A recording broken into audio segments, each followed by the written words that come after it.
It's time for another exciting Shelton Highclimber football game on iFiber 1 News Radio. The Highclimbers broadcast is brought to you by Neal's Pharmacy, Olson's Mattresses and More, Furlane Health and Rehabilitation, Westside Pizza, Bob's Boat Repair, Olympia Orthopedic, Our Community Credit Union, the Gillis Auto Center, Mason General Hospital, The Shopper, and Shelton Health and Rehabilitation Center. Home or away, catch the Highclimbers on AM 1030, FM 1033, and tell your friends and family you can listen around the world at iFiber1newsradio.com. Now let's head to the broadcast booth and catch up with Brandon Sparks and John McGlamory as they get ready for another exciting Highclimber football game.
Rhodes pass to Travis Colvinson falls incomplete, and that'll bring down fourth down for the Highclimbers.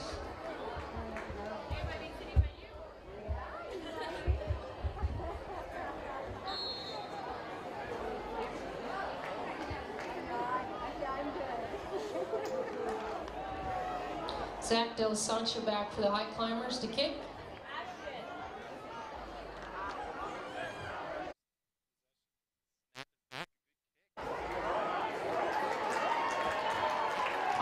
Gregoire. Connor Gregoire fields that punt, brings it back 5 or 6 yards. They'll start first and 10 on the 20-yard.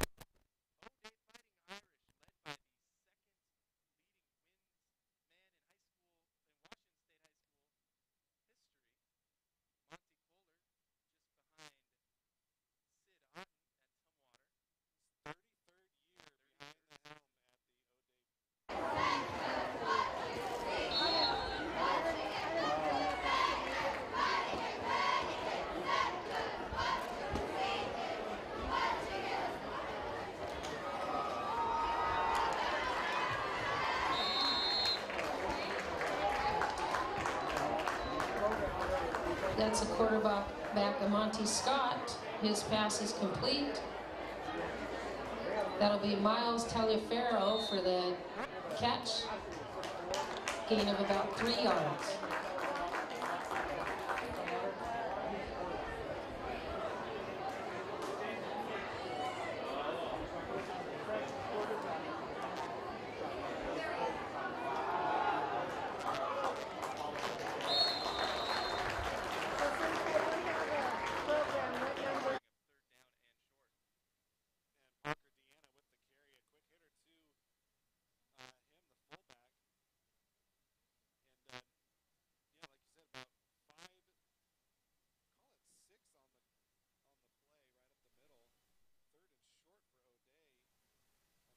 Drive of the game.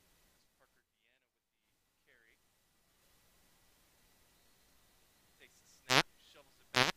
First down and more. Crosses the 35 out to the 38-yard line, and a first down for O'Day.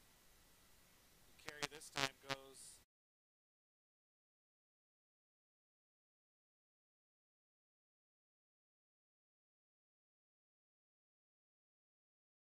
They'll now be at their own 39-yard line.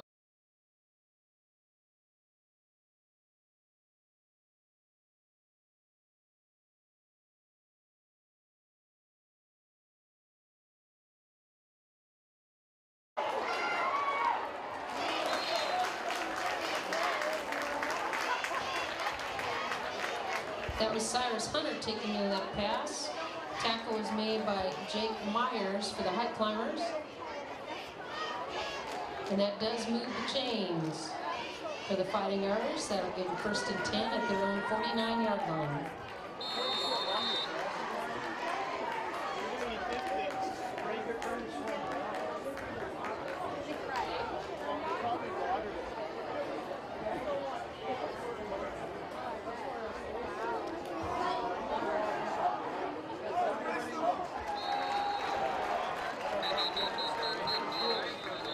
That was a quarterback keeper. Looks like a gain of about 3 yards. So that was a Monty Scott on the carry. Cody Hall with the tackle on that, but that flag, we'll see what that flag is. Looks like holding against O'Day.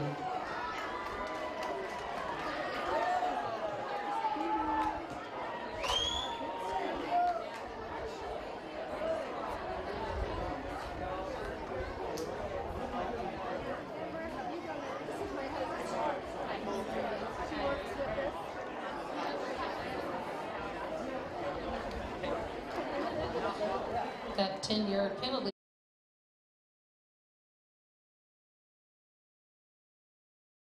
It'll still be second down.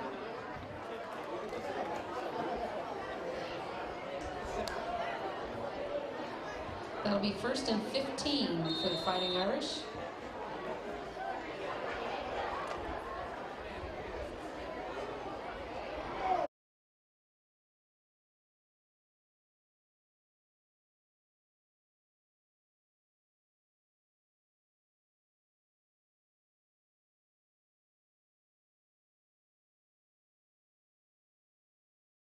On the handoff there, Trevor Meyer for the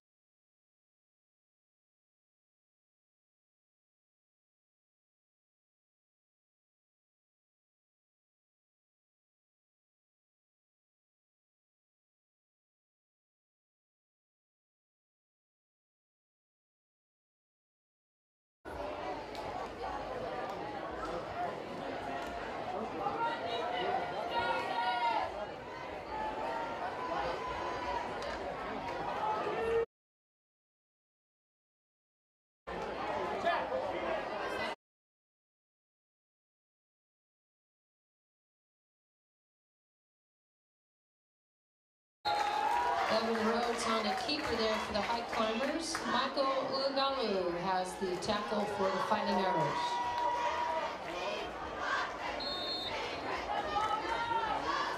No gain on the play. That'll bring 2nd and 10. They're on the 45 of O'Day's half of the field.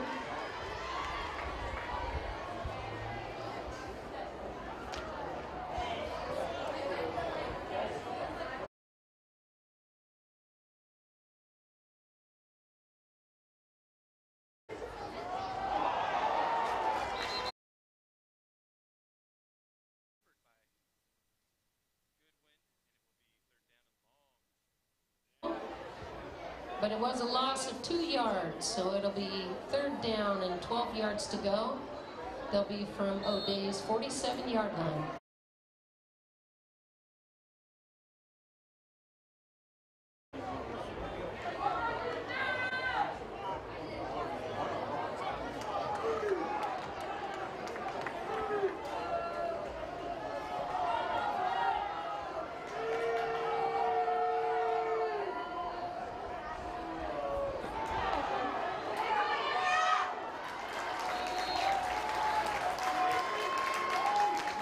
Sixes involved there. That's Dylan Coots receiving the pass from Evan Rhodes.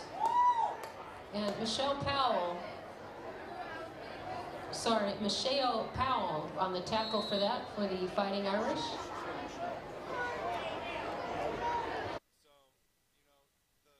Climbers.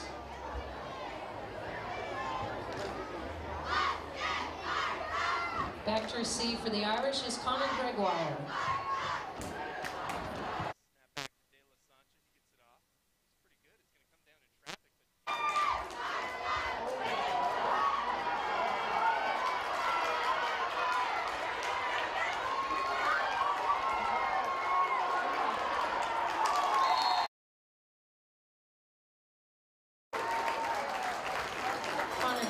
Returns out all the way to the Highclimber 45.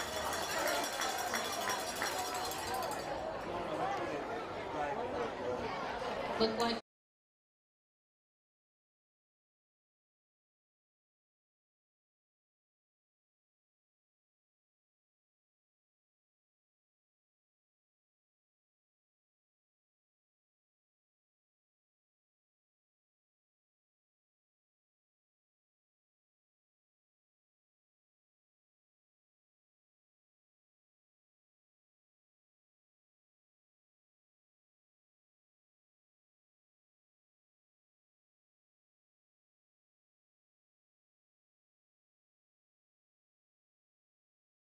Clough, tackled by 42 Cody Hall for the High Climbers, gain of about 6 yards.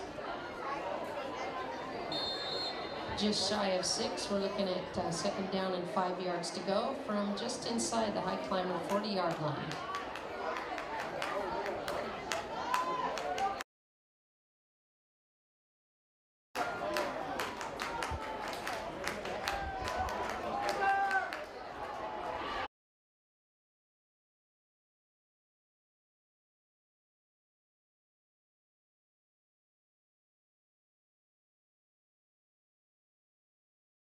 There to Mark Tafia for the Fighting Irish. For the High Climbers, Jason Kenyon on that tackle. That moves the ball down to the High Climber 37-yard line. 3rd down and 2 yards to go.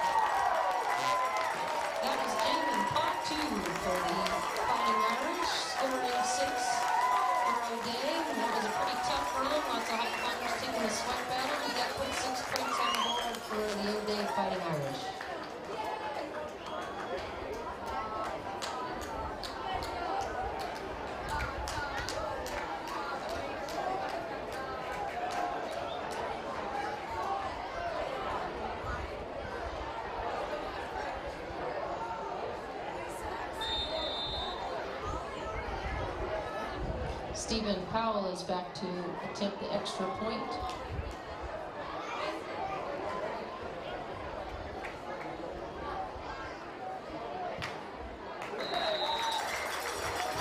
And the kick is good. That'll bring the score 7-0 for O'Day versus Shelton.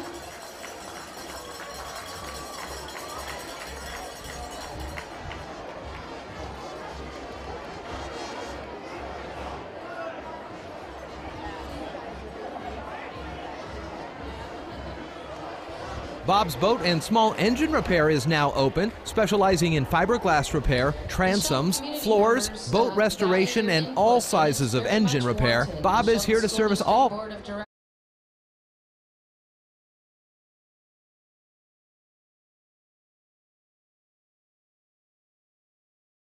of Mason County's watercraft needs. 1939 West Railroad Avenue in Shelton. Bob's Boat and Small Engine Repair is open Monday through Saturday, 8:30 to 6. Check them out on Facebook or call 360-358-8261. And best of luck to all the area's high school athletes this year.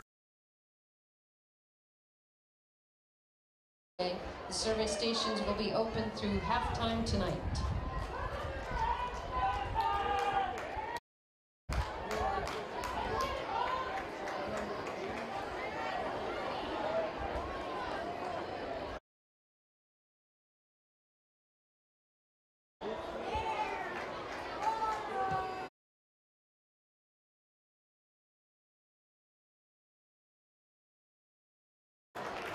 That was Vlad Buchheit on the kick for O'Day. Looked like Cody Hall fielded that and returned it. And just an announcement to fans, it's against league policy to have artificial noisemakers. That's any whistles or anything like that. So please refrain from using those items during our football game. Again, that's a WIAA policy. Here we go, Evan Rhodes back for the Highclimbers.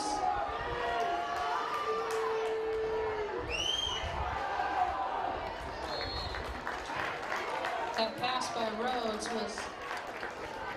was tipped, looked like by number 54, Alex Schmidt.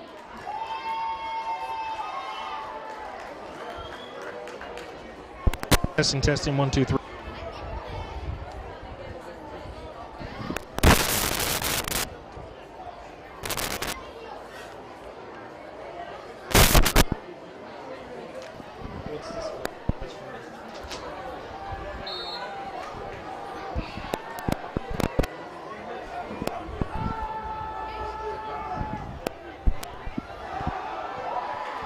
Second and 10 brought down quick. Action here at Highclimber Stadium. O'Day saying they have the ball. They do not. And here in the fourth quarter, 7-0.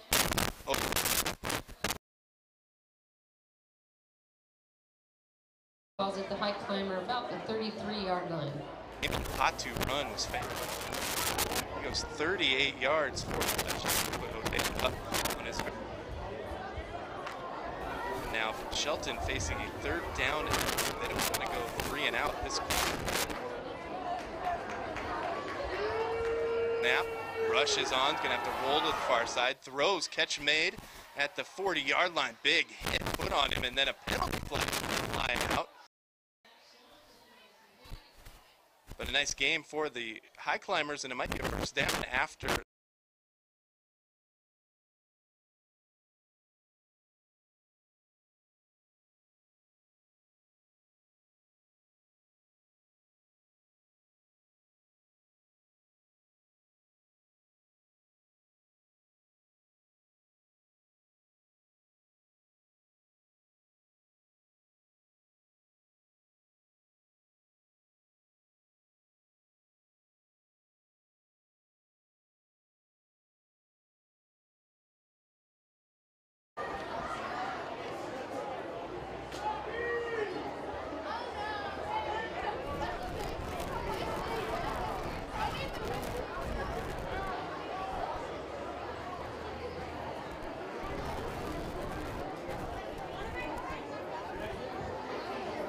That 15-yard penalty to move the ball into O'Day territory to just shy of the 47-yard line, where it'll be 1st and 10.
We'll have a flag before the ball is snapped.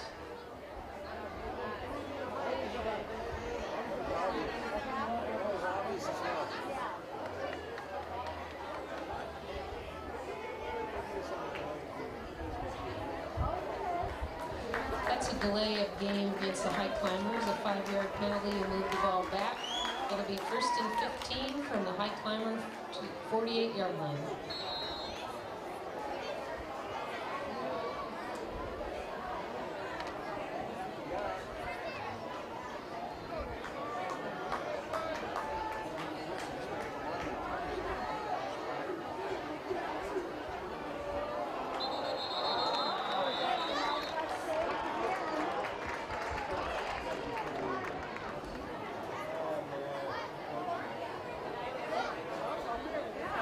That's an offsides penalty against O'Day. It'll move the ball back 5 yards and be 1st and 10 from the O'Day 47-yard line.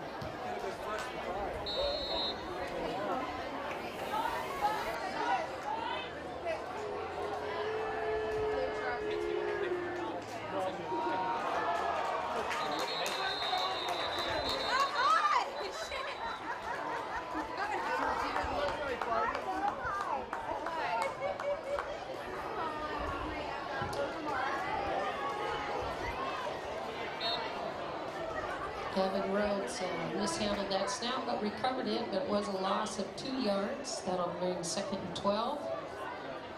Ball's now about at the O'Day's 49-yard line.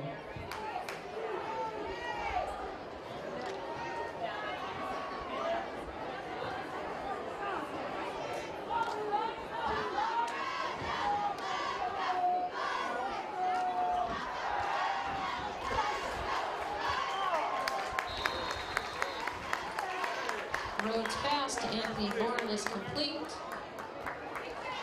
Hey, what's going on? How you doing? Hi. Michael Ulagalu. Thad Van Winkle. It is now 3rd and 2.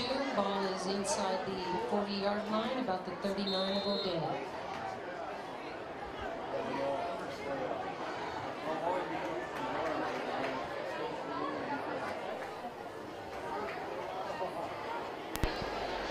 Testing.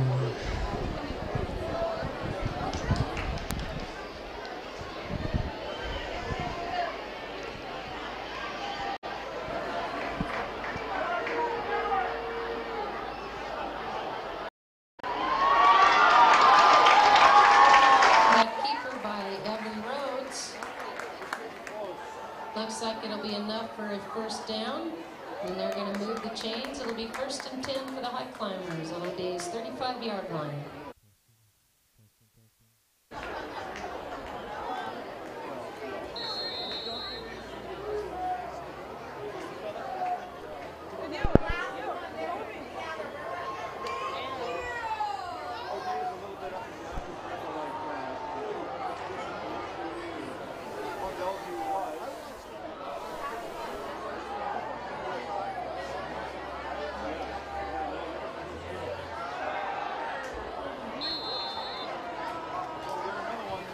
pass to Anthony Bourne was incomplete. That'll bring 2nd and 10 for the Highclimbers.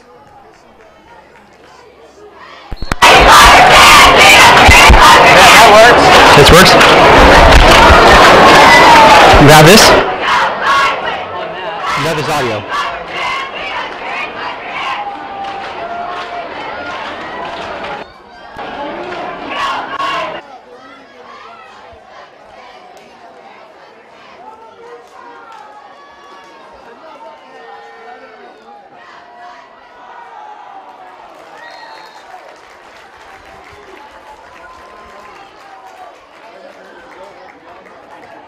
That was Max Johnson that took the handoff for the carry for the Highclimbers.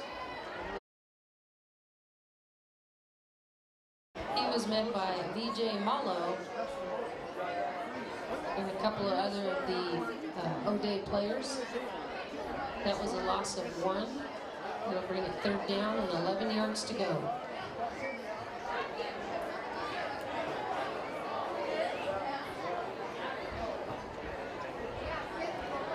And that'll bring the end of the first quarter. O'Day 7, Shelton 0.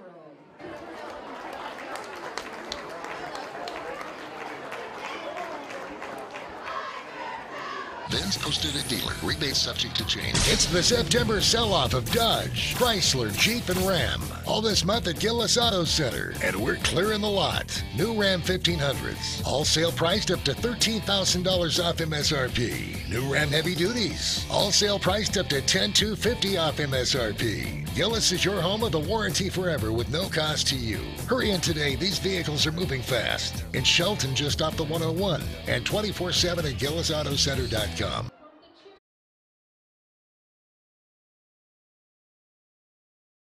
It's time to go gig with iFiber Communications high-speed internet. Experience speeds up to 100 times faster than your previous connection. With iFiber Gig, you can surf, shop, stream, and game with speeds you never thought imaginable. Plus, gigabit internet from iFiber Communications is only $59.95 per month. Get with the program and gig with iFiber Communications. To find out more, call 360-427-4000 or visit ifiber.tv.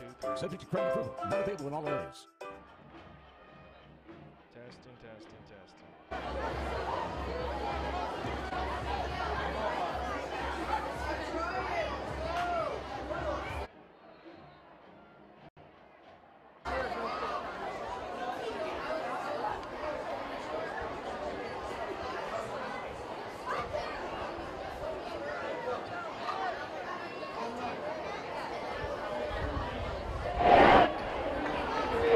Testing, testing, testing. 1, 2.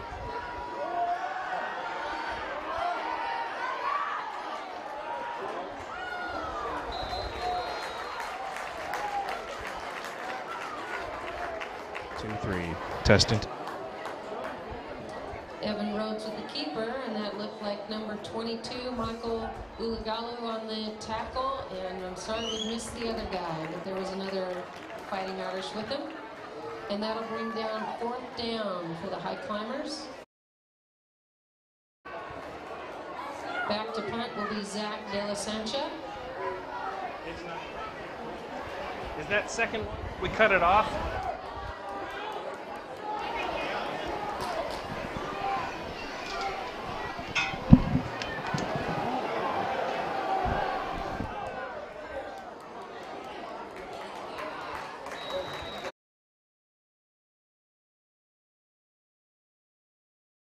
From their own 20-yard line. $1 billion. It's great that this is not me.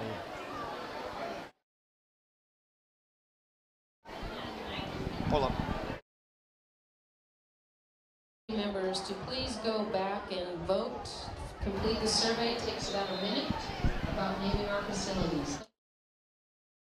Go,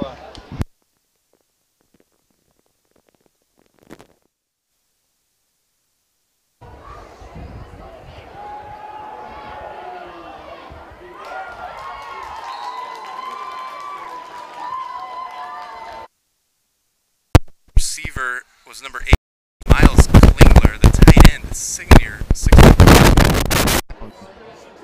first down for O'Day, and he had.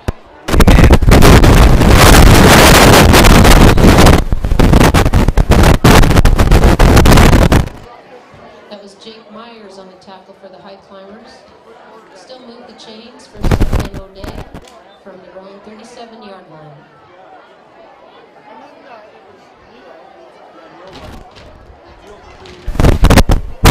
Scott now looking to throw again. Over the top, just over the head, and incomplete. Pass from Victor Felder. That was defended by a number 22. As he.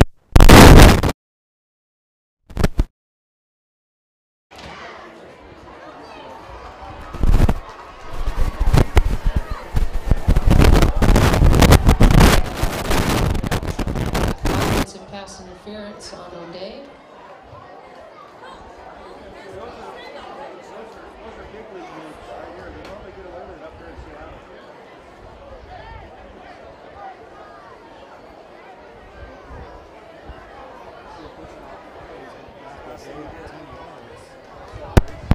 It's going to be second and long, or actually first and long now coming up for the Irish. Yeah, I mean, I think on the that's the right way to put that, right? It did look like he thought he just kind of pushed him on just a little bit on the hip, just enough to get a little bit of a break that he thought was going to go unnoticed. Yeah, shame on me. I thought it was a 10-yard penalty, actually a 15-yard penalty. So first and very long coming up now for O'Day.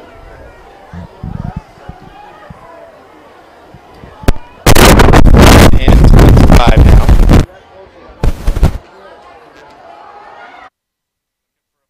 Near side cuts it back up to the 30 and crosses the 30 down to the 34. Is brought down.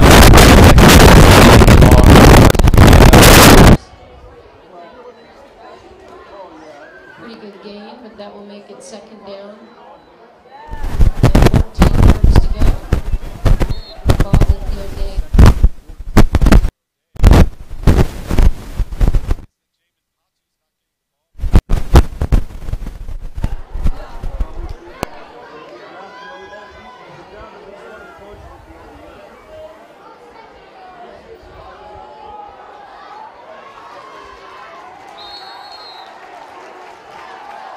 Pitch back to Mark Tafia for O'Day for a short gain.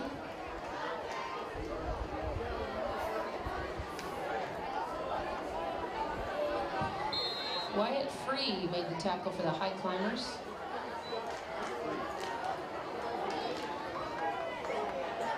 Third down and 8 yards to go. Ball's at the O'Day 38-yard line.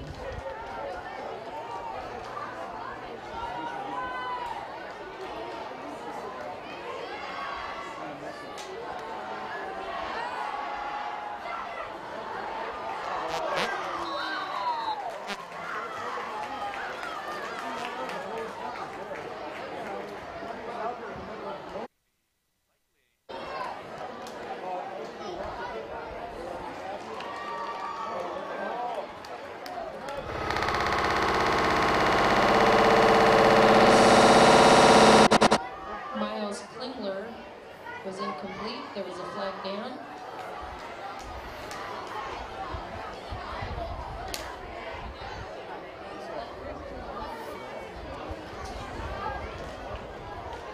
Was a holding call against O'Day.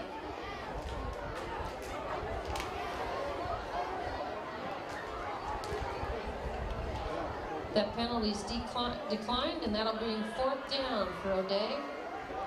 It'll be fourth down and 8 yards to go.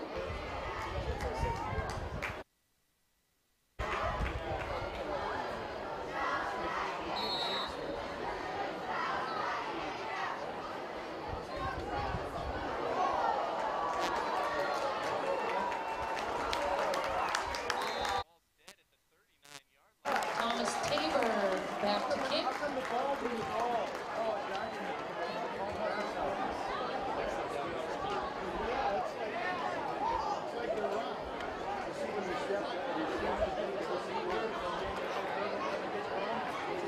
Highclimbers will take over first and 10 on the O'Day 40-yard line.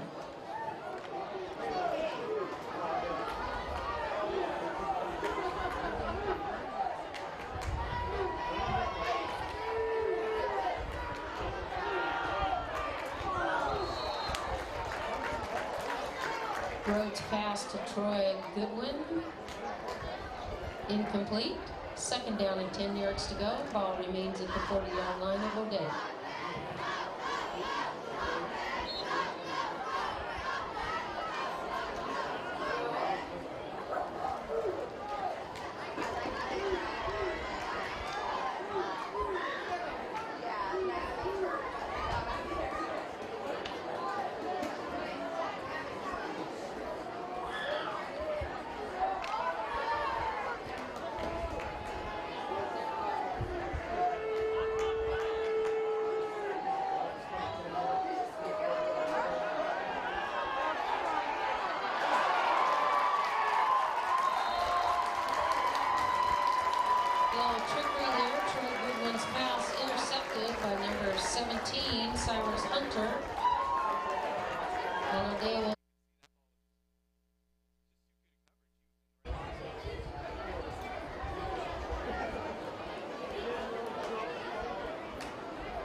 The handoff to Michael Kulagalu.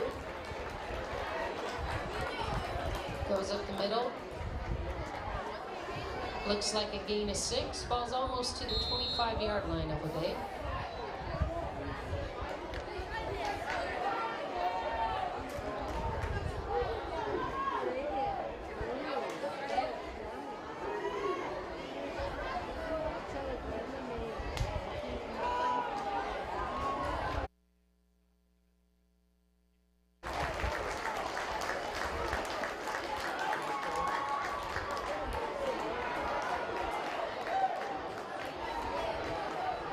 Looked like Wyatt Free and Ivory Alexander on that tackle there. It's enough to get a first down. Yard line.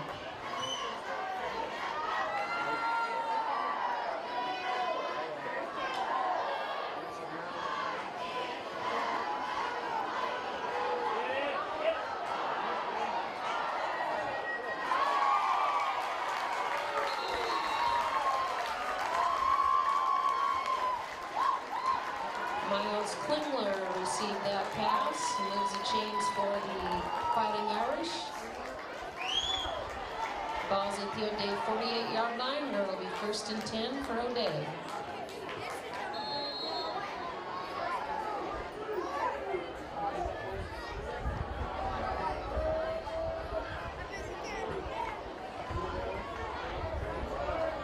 Testing. 1, 2, 3. 1, 2, 3. 1.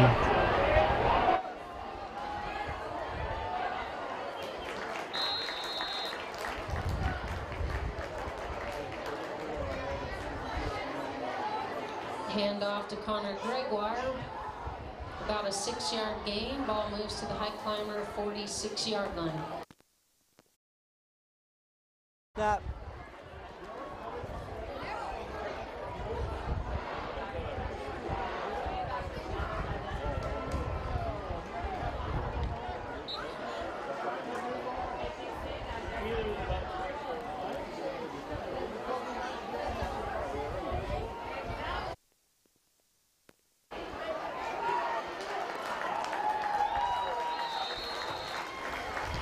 That's number 9, Mark Tafia with the carry. Whole host of high climbers on that tackle. Moves the chains and moves the ball down to the Highclimber 35-yard line. 1st and 10, O'Day.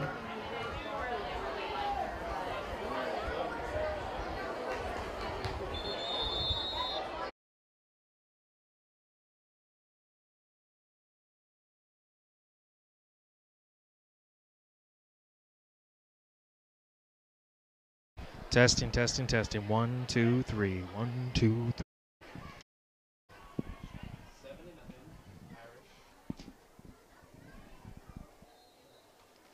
7:13 remaining here in the second quarter.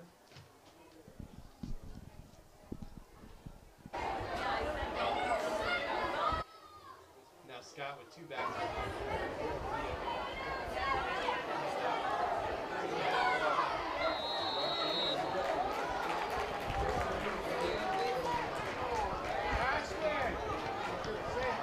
And there's Cody Hall again. Another defensive gem for Shelton as he plugged that hole.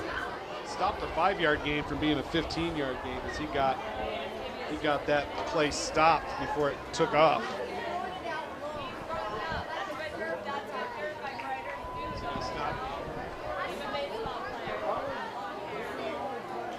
Traditional, their setup is Scott works under center, gonna hand it off. Actually, no, keeps it. The option, puts it on the ground. Ball is loose, and it's going to be fallen on by the Irish.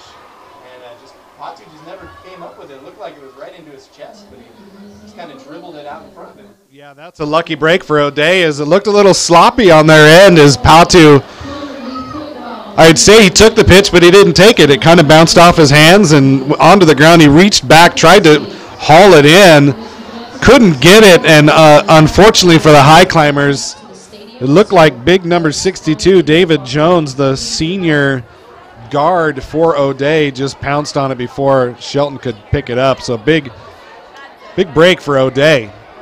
3rd and 2. Gregoire is the back now. He gets the pitch. He's got a lot of room. Down to the 20, crosses the 15. First down for the Irish.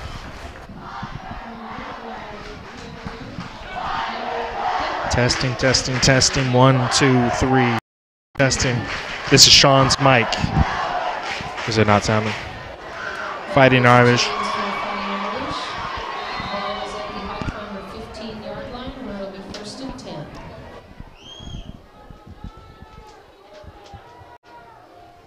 So now Scott once again under center. The traditional look from them. It does come to an option play. He decides to cut it up into the middle. Has a ton of room, and he is going to score. Races to the outside into the end zone. Touchdown, Fighting Irish, as they take a 13-0 lead with 5:25 remaining here in the first half. And that was Amante Scott as he took the option of running. He wanted to throw, I think, but found a crease in the middle, cut it up the middle, bounced to the outside, and then went diagonally into the corner of the end zone on the far sideline, untouched. And O'Day widens their lead to 13-0, as you said. And that play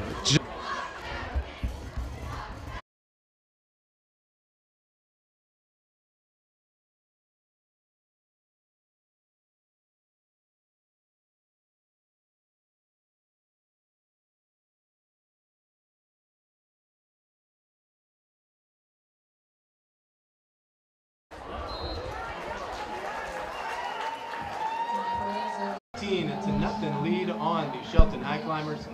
You're listening and watching Shelton Highclimbers football on Brings our I-Fiber 1 News score Radio. O'Day 14, Shelton 0. And at this time, I'd like to introduce our cheerleaders down in front of the Grand. Ben's posted a dealer. Rebate subject to change. It's the September sell-off of Dodge, Chrysler, Jeep, and Ram. All this month at Gillis Auto Center. And we're clearing the lot. New Ram 1500s. All sale priced up to $13,000 off MSRP. New Ram Heavy Duties. All sale priced up to $10,250 off MSRP. Gillis is your home of the warranty forever with no cost to you. Hurry in today. These vehicles are moving fast. In Shelton, just off the 101. And 24/7 at GillisAutoCenter.com.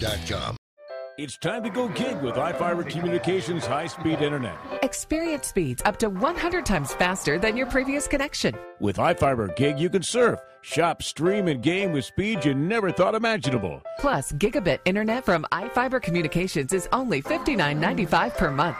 Get with the program and gig with iFiber Communications. To find out more, call 360-427-4000 or visit ifiber.tv. Subject to credit approval. Not available in all areas.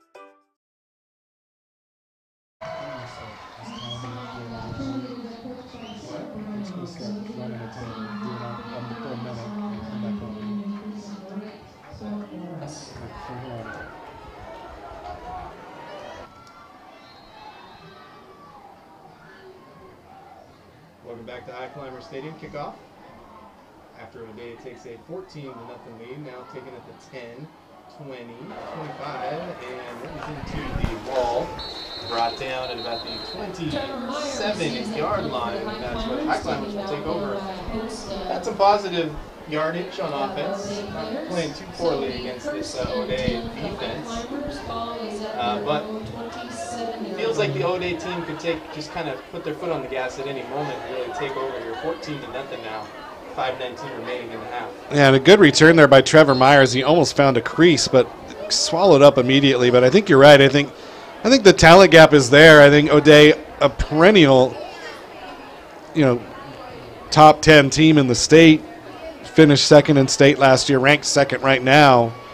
And Shelton, with just a young team, still trying to find their footing here, but playing very well defensively against this O'Day Fighting Irish team. Handoff to the fullback, and he is swallowed up. The entire defensive front line took him down while the offensive line was 5 yards in front of him. Not exactly sure how that happened, but nothing on the play at all.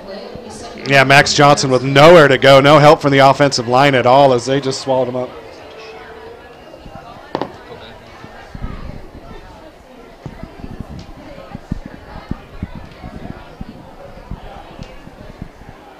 So 2nd down and 10 coming up.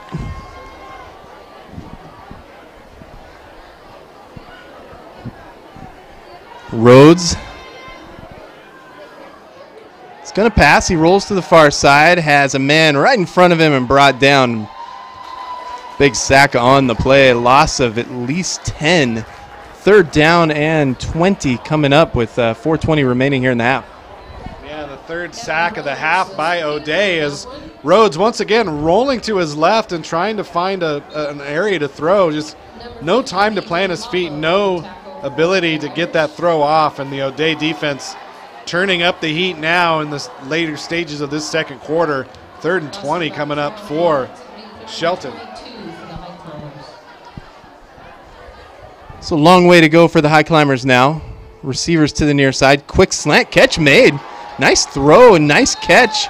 It's going to be short. It's going to bring up 4th down and 7, but that was a nice throw and a nice play. A real quick throw on the play. Catch was made by number 3, Travis Colbenson, excuse me. Just an easy slant. Rhodes able to find Colbenson in stride. Picked up a good chunk of yards, about 14 on the play, but just unfortunately not enough to get the 1st down. And here comes Zach De La Sencha again as he is ready to punt. And this one is blocked. Somebody got a hand on it. It's going to fall at the 42-yard line and out of bounds. So big, great field position coming up for the Irish. And yeah, I think somebody got a hand on that one as he came over the top and blocked De La Sancha's kick. Yeah, you can hear that from up here that somebody got a big meat hook on that ball and slapped it as it went off the foot. And O'Day, right after a punishing drive by their offense, now gets the ball inside the 45 of the Highclimbers. And looked like on that last drive that maybe Monty Kohler had a little chat with his offense and said, let's get moving here, guys. Still not seeing much of Patu as Tafia is back in there, along with the fullback. Scott, though, going to throw. Looks long over the top, has a man out there, but he didn't take a very direct route to that ball. And there is going to be a penalty called on the play. Yeah, really well-thrown ball by Scott, just too far. And that was Victor Felder who, it just kind of took a really weird route by Felder as he probably was – Scott was probably looking for a go route, but he started drifting towards the middle of the field and just couldn't find the ball once it was in the air. It's going to be a hold on O'Day, so they're going to back this up. 1st down and 20 coming up in a moment. You have to think that this is not exactly what Monty Kohler wanted out of this first half, as the team has kind of made a lot of mistakes. Really haven't played with too much, energy, I suppose. And I bet he gets into him at halftime, and they're going to come out firing. But one thing I'm noticing too, like we've noticed, like so many substitutions, like there's no consistency with their lineups right now, and that might lead to a lot. I mean, they have 5 penalties already in this game, and I think a lot of it's probably got to do with that communication. First down and 20, the handoff to the 50-yard line and brought down. Tafia with the run, brings it back to midfield. It is going to bring up second down and about 17 or 16. We do have an injury on the play, unfortunately, for the Highclimbers, as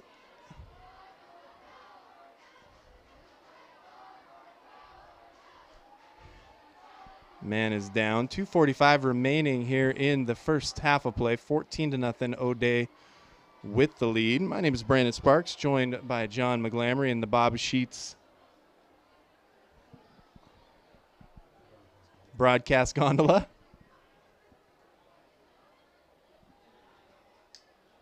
Trying to find some scores from the area as the training staff checks up on the Shelton player, who is down right now.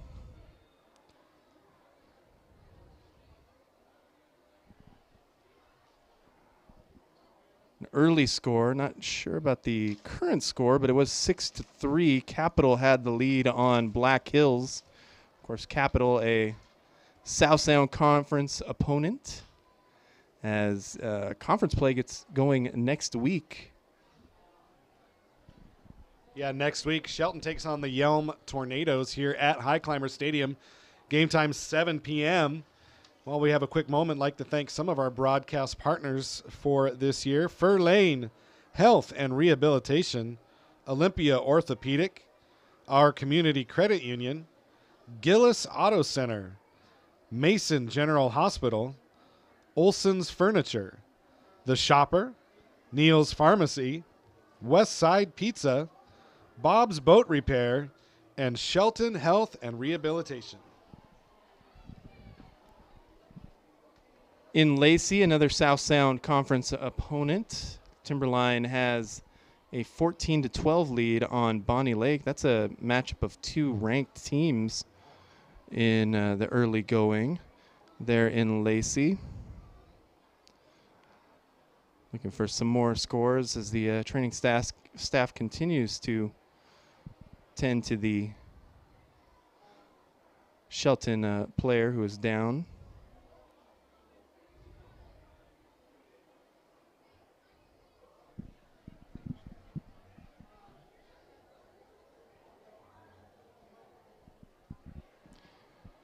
And we'll take a short break here. You're watching Shelton Highclimbers football on iFiber1 News Radio. Are you in the safety zone with your health insurance? If you need a new health plan or to up your game on the current plan, open enrollment begins November 1st. Remember to get in the game or face a fine. And if you need assistance registering, call Susanna Lopez at 432-7766. Mason General Hospital and Family of Clinics. Equal opportunity provider. Translation services provided. Mason General and Family of Clinics.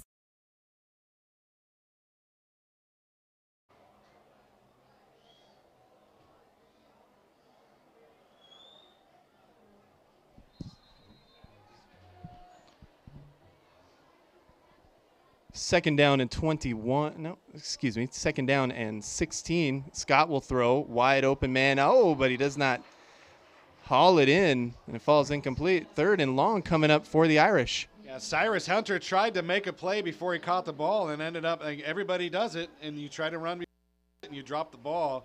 That's exactly what happened. A well-delivered ball by Scott right into...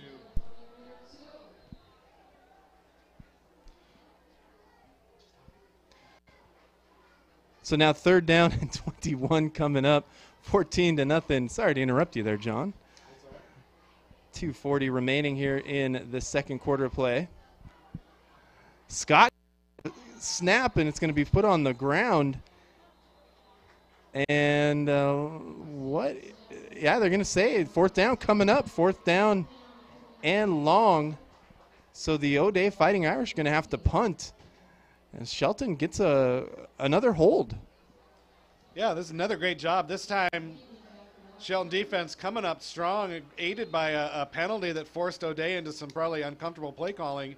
Shelton defense coming up big, forcing a punt, and they'll get the ball back again before halftime. Tabor's punt, that's a good one.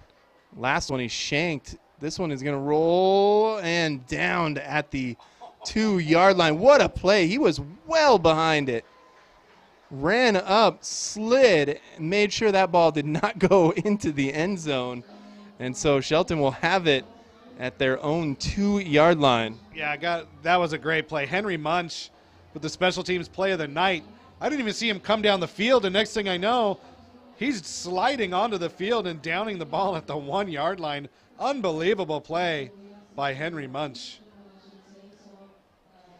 So 1:56 remaining here in the first half of play. 14-0 Irish.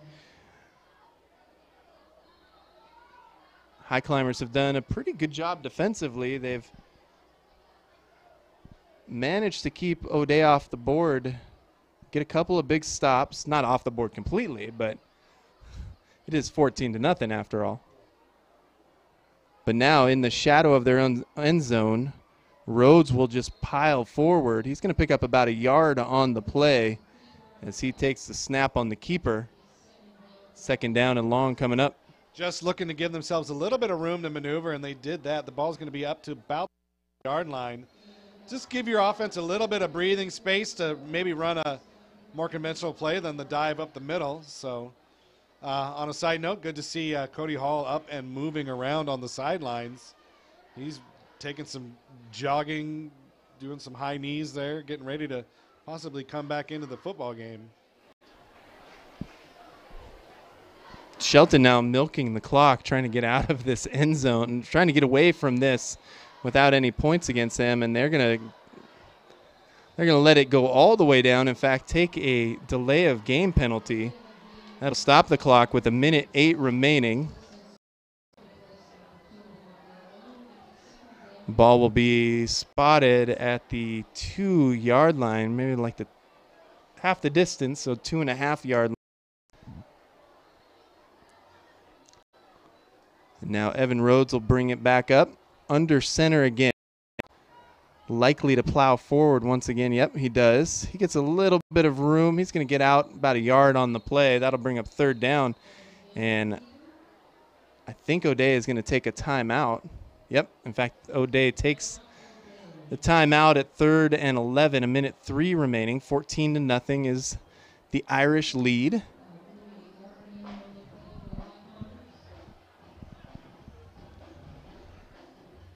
Nice night here at Highclimber Stadium. Not too kind of that chill out of in the air a little bit. Feels like football weather. Smoke is clear. A little bit of a break from the high 90s that we saw early in the week. So nice break, nice night for football, like you said. Home opener for the Highclimbers. Tough opponent, but they're holding their own. Only 14-0 right now. But all the way back to their own 5-yard line are the Climbers. So big mountain to climb here if they want to get some points on the board before halftime.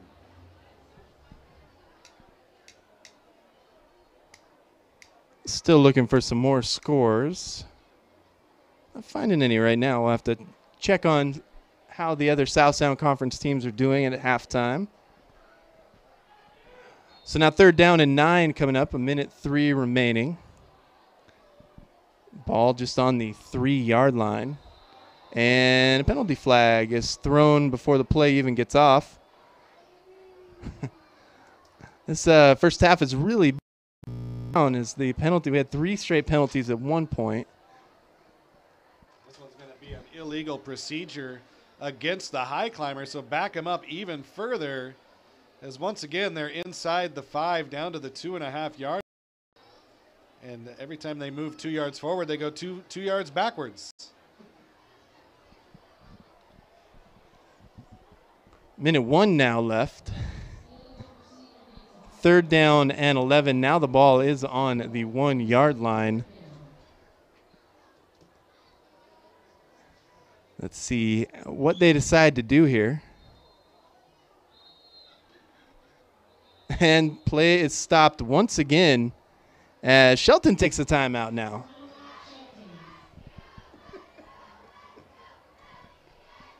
So 14-0 Irish, a minute 1 remaining in the second quarter. The Highclimbers just trying to get out of a tough spot on the 1-yard line. My name is Brandon Sparks, joined by John McGlamory here in the Bob Sheets broadcast gondola. Next week, like you said, we'll be starting South Sound Conference play as the Yelm Tornadoes come to town. Kickoff is at 7 o'clock here at Highclimber Stadium. Curious to see how that one goes. Yelm rebuilding. Sounds like they got a couple of good new, players from Eastern Washington who moved to Yelm and picked them up a bit. South Sound Conference going to be very tough this year. Some good teams. North Thurston did lose kind of big to Bethel last night. I'll have to double check the score, but I believe it was 42-6, but I'll have to double check that.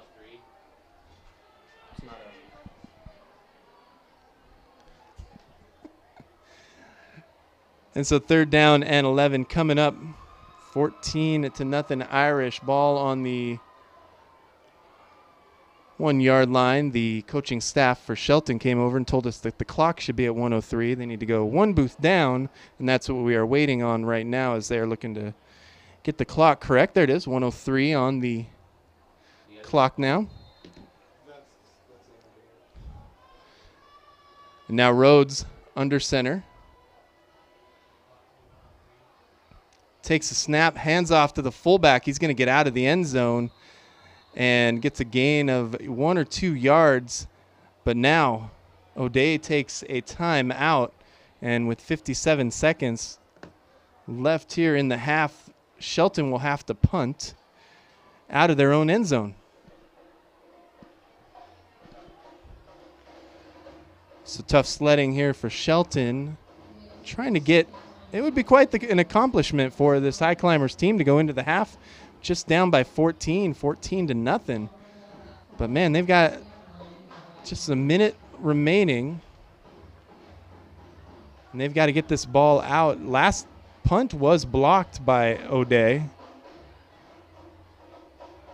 And so De La Sancha will have his work cut out for him, punting short, short drop. Not a whole lot of room to work. Yeah, and I think that O'Day's really going to come after this punt, because if they get an opportunity to block it like they did the last one, they'll either get points on the board automatically or they'll be set up in great field position. But don't forget about Connor Gregoire in the back waiting for this punt if they do get it away, as he's been very impressive tonight from that running back position. Yeah, that's the thing. Shelton's going to have everybody in there to try to keep this from being blocked. Gregoire might have, and we have another penalty flag down before the play. And it's maybe the longest 2 minutes of a first half I've ever seen, as we have had many stoppages, many penalties, just trying to get this ball away from their own goal line. And it is against Shelton. So De La Sancha standing near the back of his own end zone. Snap. It is blocked and recovered by O'Day. 20-0. The Irish have it. And he went completely unblocked into the punter. Nothing De La Sancha could do at all. And they take a 20-0 lead. And that's the danger you get, or the danger you have to face when you play a good team and they back you up on the goal line. Nothing De La Sancha could do, as the ball was plucked out of midair. And unfortunately for Shelton, it just dropped straight down and died in the grass, and recovered by O'Day in the end zone for a touchdown. 20-0 O'Day, as they go up 3 scores here late in the first half. Kick is up, And it is good. So 21-0, 53 seconds remaining in the half. You're listening and watching iFiber 1 News Radio, Shelton Highclimbers football.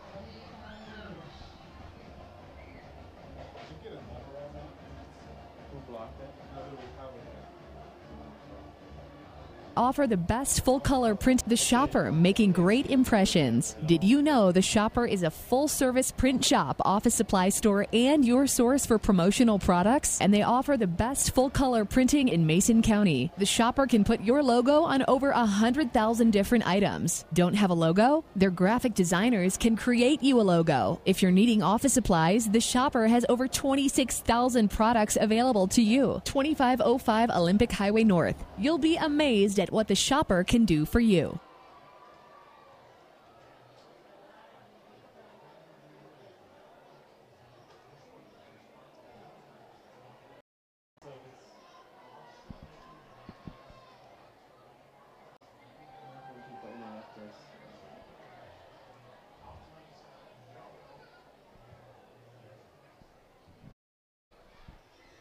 So punt block recovered in the end zone. Kind of just had the feeling that was coming, didn't you? Yeah. 21-0. O'Day with the lead. Kick is up, going to be fielded by Goodwin near the goal line. Crosses the 10, now to the 15, cuts it inside down to the 20. And that is where the Highclimbers will take over with just 45 seconds remaining here in the half.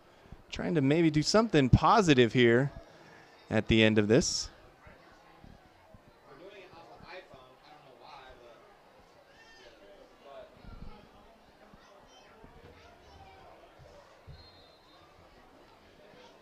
So first down and 10, 21-0. Rhodes under center. And he will, I believe he just keeps it himself. Goes down. Gain of about 1 yard on the play. Clock running, 34 seconds remaining here in the first half.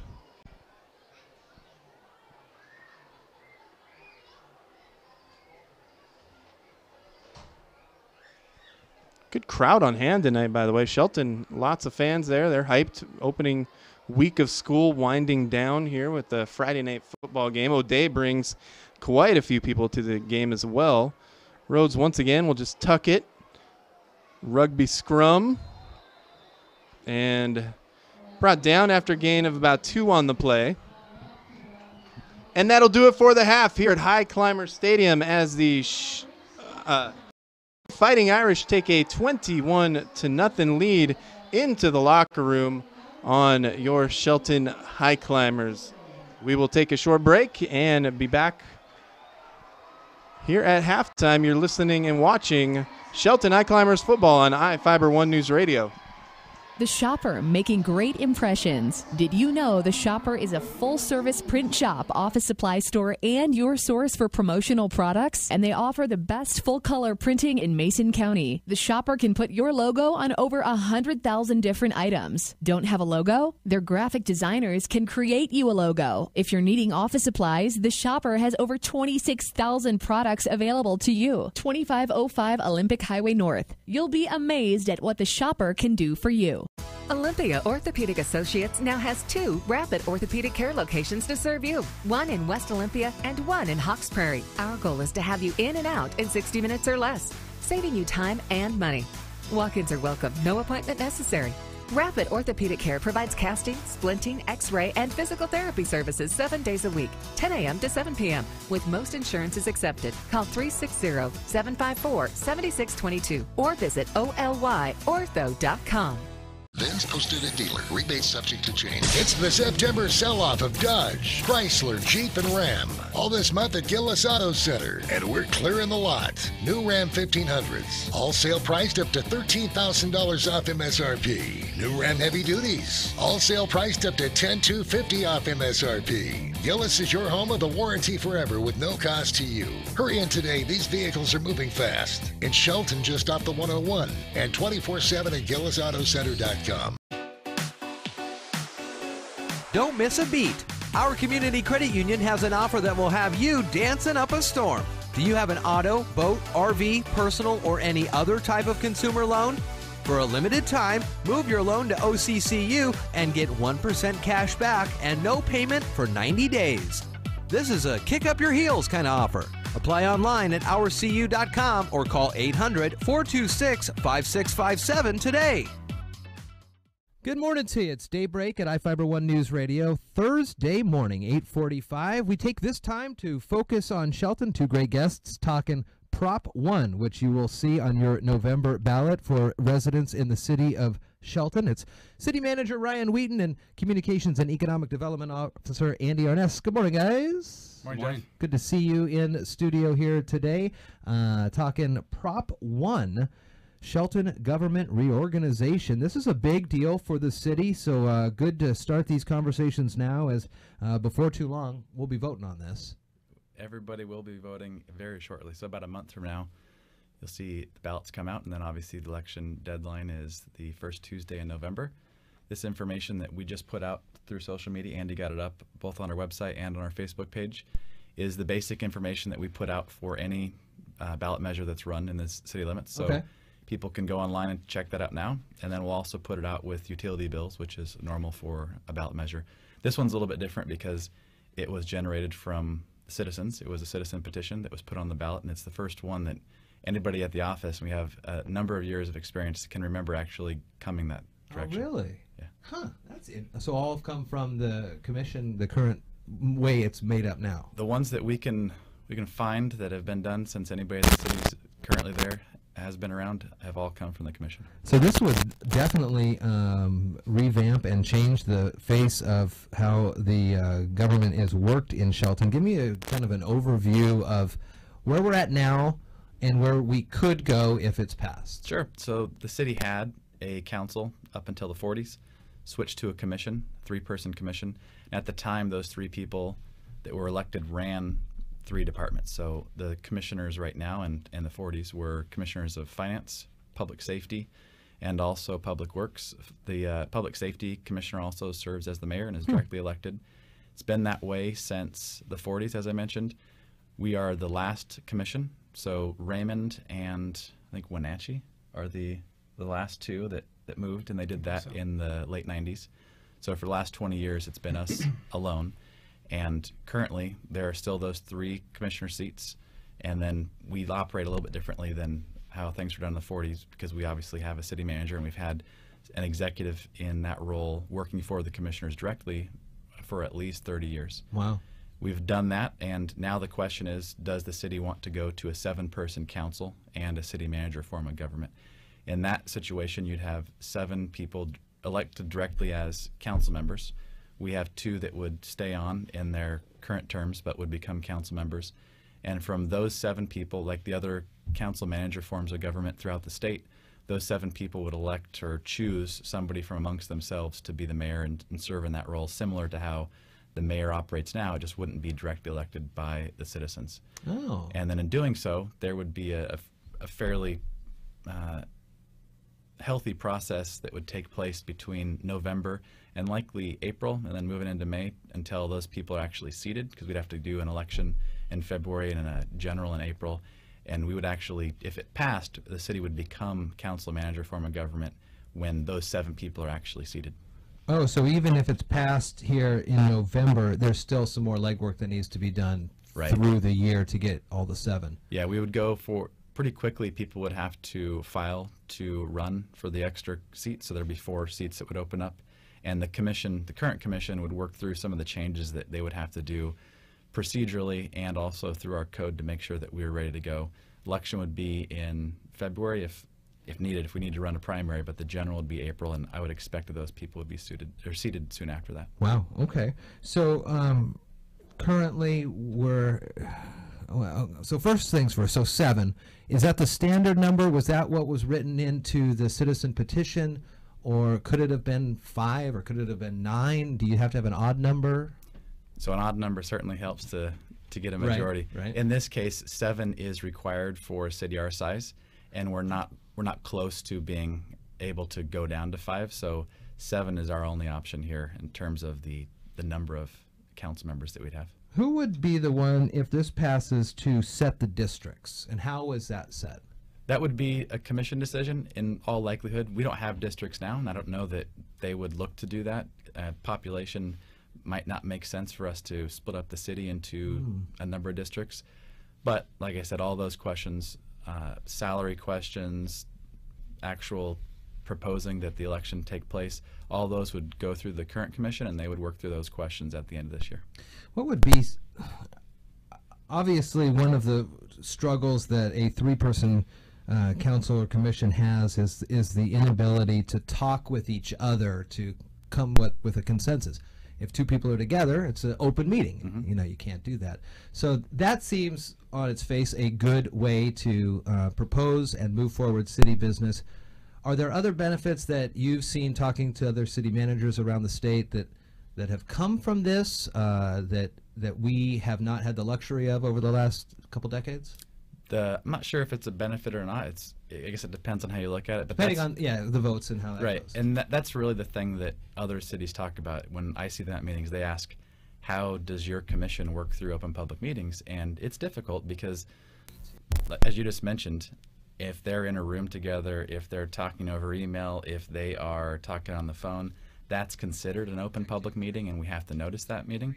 And so you have people that that have known each other. Gary, Tracy, and Kathy currently, they've known each other for years. Oh, yeah. And they get into office, and all of a sudden they can't speak outside of the public meeting. So that's difficult, and that is one thing that would change. And whether or not that's a benefit and that plays into people's consideration, we'll find out in November.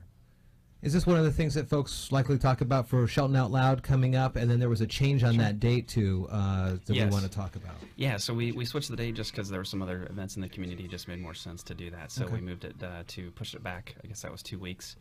It is now scheduled for Wednesday, September 27th at 6 o'clock, still at the Civic Center. And, you know, we haven't heard anything of the feedback. That obviously wasn't anything that we saw on the survey, but I'm assuming that we will probably have some questions and be ready to go that for sure. Check 2, 3, 4, 5. Even though you're adding, you would potentially 1, 2, add 3, more 4, people 5. Check 2, 3. to conversations.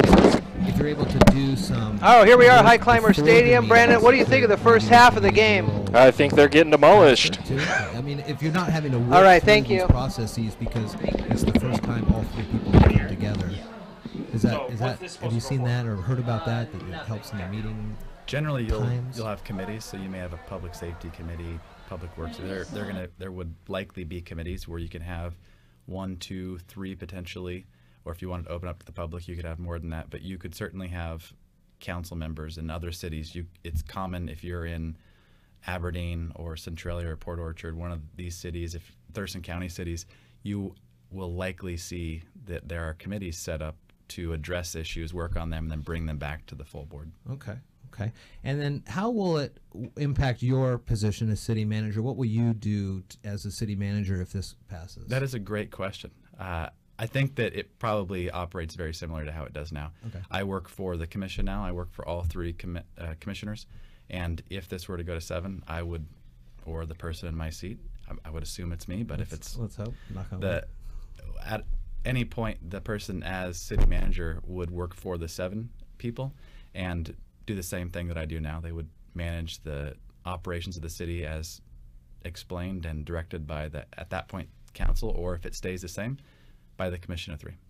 Last week or 2 weeks ago, Mark Ziegler and Robert Wilson Haas were on. We talked about the why and how exciting that is. What's the feel in the city, in City Hall down at 525 West Coda that this is a potential, this is in the future for the city? Mark Ziegler, he said a generational change when the why comes to town.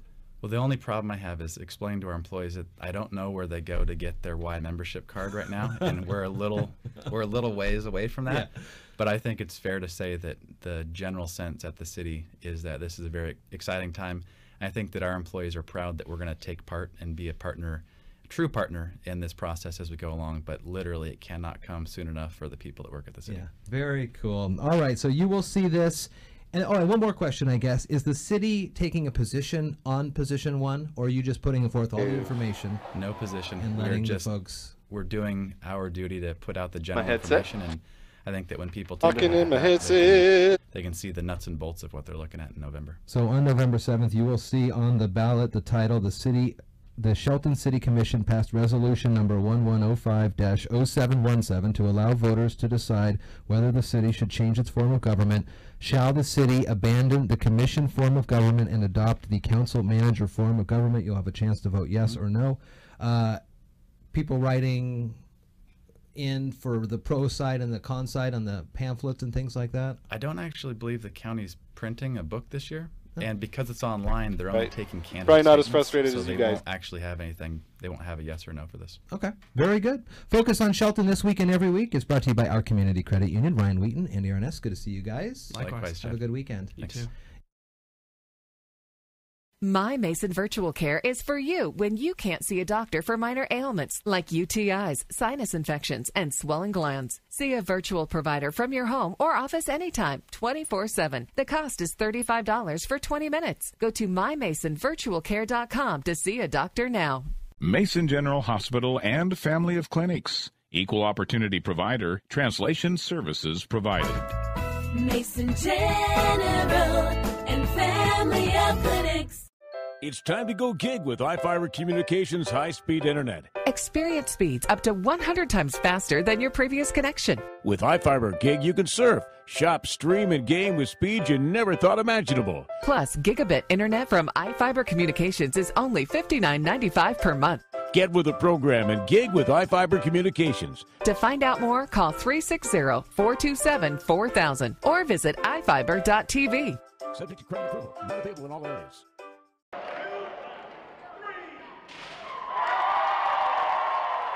Two brand new LED scoreboards were unveiled Thursday night at the Shelton Mini Dome before Shelton's opening volleyball match against North Thurston. The Skokomish tribe completely funded the brand new scoreboards, donating over $20,000. The two new LED boards replaced the old regular bulb boards that were constructed in the mid-90s. 3 members of the Skokomish Tribal Council helped unveil the new scoreboards, along with members of the Shelton School Board and Shelton Athletic Director Jim Judson. Shelton School Board member Sally Brownfield hopes the new boards will be in full operation for decades to come. With this technology, hopefully, they won't have as much maintenance, and they'll give a lot better performance and be used for a long, long time. Along with being LED, the scoreboards are remote controlled and can be operated independently. I'm Sean Wells for iFiber One Sports. Bob's Boat and Small Engine Repair is now open, specializing in fiberglass repair, transoms, floors, boat restoration, and all sizes of engine repair. Bob is here to service all of Mason County's watercraft needs. 1939 West Railroad Avenue in Shelton. Bob's Boat and Small Engine Repair is open Monday through Saturday, 8:30 to 6. Check him out on Facebook or call 360-358-8261. And best of luck to all the area's high school athletes this year. Vins posted at dealer. Rebates subject to change. It's the September sell-off of Dodge, Chrysler, Jeep, and Ram. All this month at Gillis Auto Center. And we're clearing the lot. New Ram 1500s. All sale priced up to $13,000 off MSRP. New Ram Heavy Duties. All sale priced up to $10,250 off MSRP. Gillis is your home of the warranty forever with no cost to you. Hurry in today. These vehicles are moving fast. In Shelton, just off the 101. And 24/7 at GillisAutoCenter.com. It's time to go gig with iFiber Communications high-speed internet. Experience speeds up to 100 times faster than your previous connection. With iFiber Gig, you can surf, shop, stream, and game with speeds you never thought imaginable. Plus, gigabit internet from iFiber Communications is only $59.95 per month. Get with the program and gig with iFiber Communications. To find out more, call 360-427-4000 or visit ifiber.tv. Subject to credit approval. Not available in all areas. Are you in the safety zone with your health insurance? If you need a new health plan or to up your game on the current plan, open enrollment begins November 1st. Remember to get in the game or face a fine. And if you need assistance registering, call Susanna Lopez at 432-7766. Mason General Hospital and family of clinics. Equal opportunity provider. Translation services provided. Mason General and family of clinics. John McGlamory here in the Bob Sheets broadcast gondola. And John, the Highclimbers, they were just down 14-0 until the very end of that half after a blocked punt made it 21-14. 20-0 O'Day. They've done a decent job defensively. They've come up with some big stops. Haven't been able to cash in offensively, but how did we get here at 21-0 tonight? Well, after a couple back-and-forth possessions, a couple turnovers, the big fella, Jamin Patu, the incredible running back for O'Day, on his first touch of the night, goes 38 yards, and it was a beautiful run, 38 yards up the middle, out to the left, and into the end zone. 4:20 to go in the first quarter, made it 7-0 O'Day. With 5:25 to go in the second quarter, Amonte Scott, on a quarterback option, pulled it down, went up the middle, then took a beeline to the far pylon and got into the end zone on a 15-yard run, untouched. That made it 14-0, and after an outstanding special teams play on a punt by Henry Munch to down the ball at the 1.5-yard line, after a few penalties back and forth, Shelton forced a punt from their 2, and it was blocked and recovered in the end zone by number 50, VJ Malo, and that made the score 21-0, and that is where we stand here at halftime. Shelton, not much going on offense tonight, but defensively holding strong against this extremely talented O'Day Irish team. Yeah, we haven't seen a whole lot of Jamin Patu. He's had to come in when they've wanted to get a couple things done. He did have that 38-yard touchdown run. He has another 5-yard run and maybe a couple other little touches here and there, but nothing much for him tonight. As O'Day kind of taking it, you do feel that they are kind of taking it a little bit easy tonight. They're running a lot of different players in and out, kind of going with more traditional setups than they typically do. And we'll see maybe if they try to put their foot on the gas a little bit more here in the second half. Again, this game, this series, in fact, last year they played at Memorial Stadium up in Seattle. And this year the O'Day Fighting the Irish come into town to Shelton, set up by assistant coach Tim Hall, who played under Monty Kohler in Monty Kohler's early years at O'Day. And so that is why O'Day is here tonight.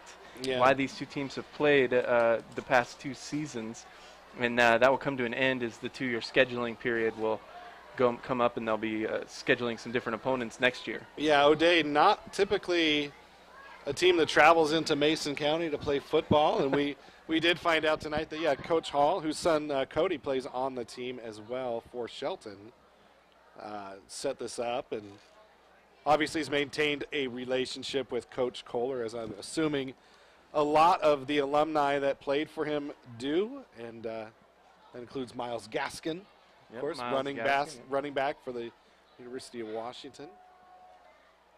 Lots of tradition here with O'Day, and a lot of respect too, as you can see that Kohler very eager to set something like this up with a former player. Like I was saying earlier, the UW actually 2 O'Day players on their roster. Miles Gaskin, as you mentioned, and then punter as well. Meanwhile, Shelton, 2 players on the UW roster as well, as Ralph Kinney still playing. And David Ajamu, unfortunately, his career came to an end with a broken leg before the season even started. And that's a shame, but he's still on their roster. It's redshirt senior. Absolutely. Already graduated, like you said, last year. Both of them have. Good on both of them. And so now about ready to kick off this second half. And it's going to be a short one, taken down at the 30-yard line. To the far side, cuts it up the middle to the 45 and brought down there. So that is where the Irish will take over here in the second half. That was Tafia with the return for the Irish. And a big return for Tafia as he handled the ball at about the 25-yard line. Went right up the middle. Good wedge blocking by the O'Day special teams. He gets it all the way up to the 47-yard line. And great starting field position for the Irish as their offense makes it back out onto the field. And once again, Amonte Scott behind center with, I believe that's Jamin Patu in the backfield with him. His number's kind of scrunched up, but I do think it is Patu. He cuts it up in the middle, gets the pitch, and he'll be brought down after a gain of 5 on the play. Second down coming up for O'Day. And, you know, just you unless you're seeing him run, you can't really explain how how effortless it looks when he gets the ball, because he just picked up 5 yards on a play where he just kind of just went up the middle and just long strides getting him in, and he's a pleasure to watch. Unfortunately, he hasn't run much tonight, so we haven't had an opportunity to really watch him run. He remains in the game, standing behind Scott now. He'll turn, go ahead and hand off to him. It's hit immediately. Brought down. Third down coming up. Yeah, Cody Hall just plugging a hole right there in the middle, stopping the run of number 22, Michael Ulagalu, as he went for no gain. Cody Hall having a big game. Just got shaken up late in the second quarter, but he's back in there, made a big play there, forcing a 3rd and medium for the Irish. Yep, 3rd down and 5, 10:40 remaining, third quarter.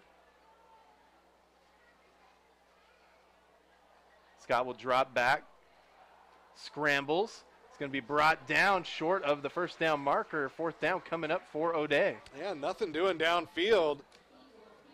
And that was Jason Kenyon and Evan Rhodes in on the tackle. They swallowed up Scott before he could get to the first down as he pulled it down and ran, unable to find that first down.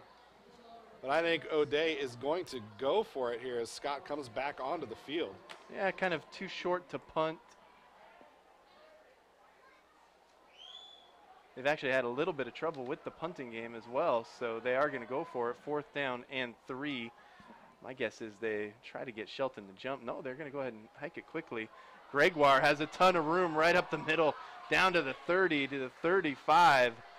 First down for O'Day, as that was effortless by Connor Gregoire. And he's been impressive tonight as he just slashed that ball right up the middle, picked up about 24 on the play. And, boy, 3 good defensive plays and then a 4th down run that goes for big yardage. Actually give him 20 on the play. So he gets it down to the 27-yard line. Big run by Gregoire. He's been impressive tonight. Tafia will get the handoff this time. Jumps over a man. First down. 10-5 touchdown Irish as he hurdled one of the Highclimbers defenders and then went untouched after that into the end zone, and O'Day takes a 27-0 lead over the Highclimbers with 9:32 left in the third. What an impressive play by Tafia as he bounced to the outside, saw a man going for the legs and just kind of hopped over him and then took it to the house. A 27-yard run by Tafia, the second running back on your squad. And he didn't want Jamin Patu to get all the glory tonight as he goes 27 for the touchdown, and it is 27-0 O'Day.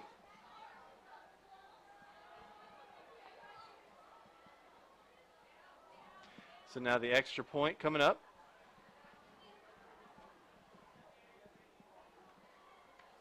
Taking a while to get this set up.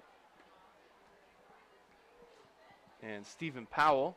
Snap is back, kick is up, and it is going to, yeah, that is a long one. It's definitely good, and O'Day takes a 28-0 lead with 9:32 remaining here in the third. You're listening and watching Shelton Highclimbers football on iFiber 1 News Radio. Don't miss a beat. Our community credit union has an offer that will have you dancing up a storm. Do you have an auto, boat, RV, personal, or any other type of consumer loan? For a limited time, move your loan to OCCU and get 1% cash back and no payment for 90 days. This is a kick up your heels kind of offer. Apply online at ourcu.com or call 800-426-5657 today.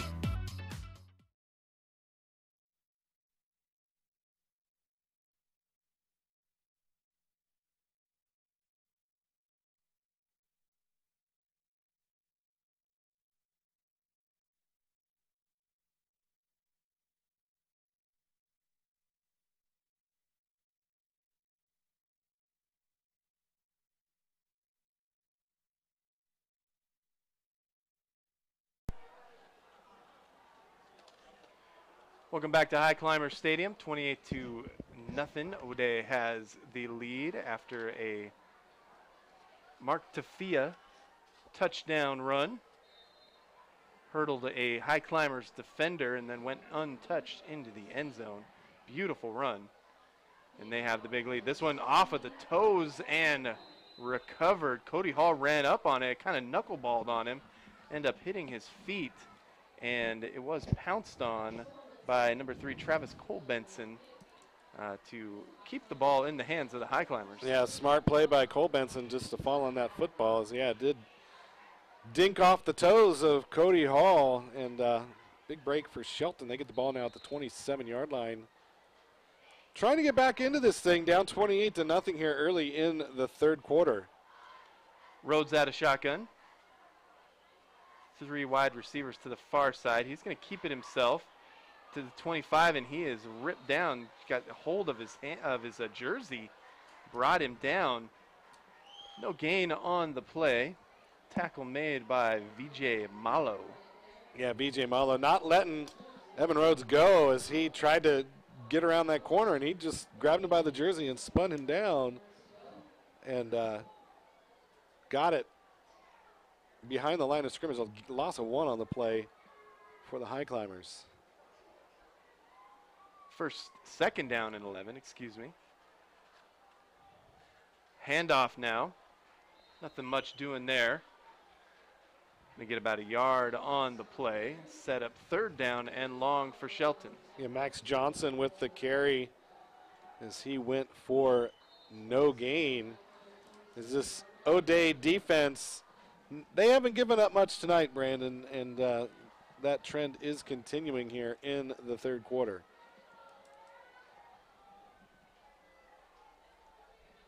Third down and 11, 8:20 remaining, third quarter.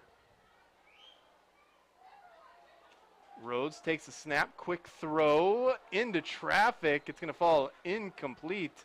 Cole-Benson had a man bearing down on him, and I think he kind of got a little afraid of taking a big hit and ended up putting it on the ground. And to be fair, that big hit was coming. Yeah. That big hit was coming, and he was unable to haul it in, and the defensive back held up before he really laid the wood to Travis Cole-Benson. So fourth down coming up, and De La Sancha running onto the field late, but he is there as he takes position, and he'll punt the ball back to the O'Day Irish.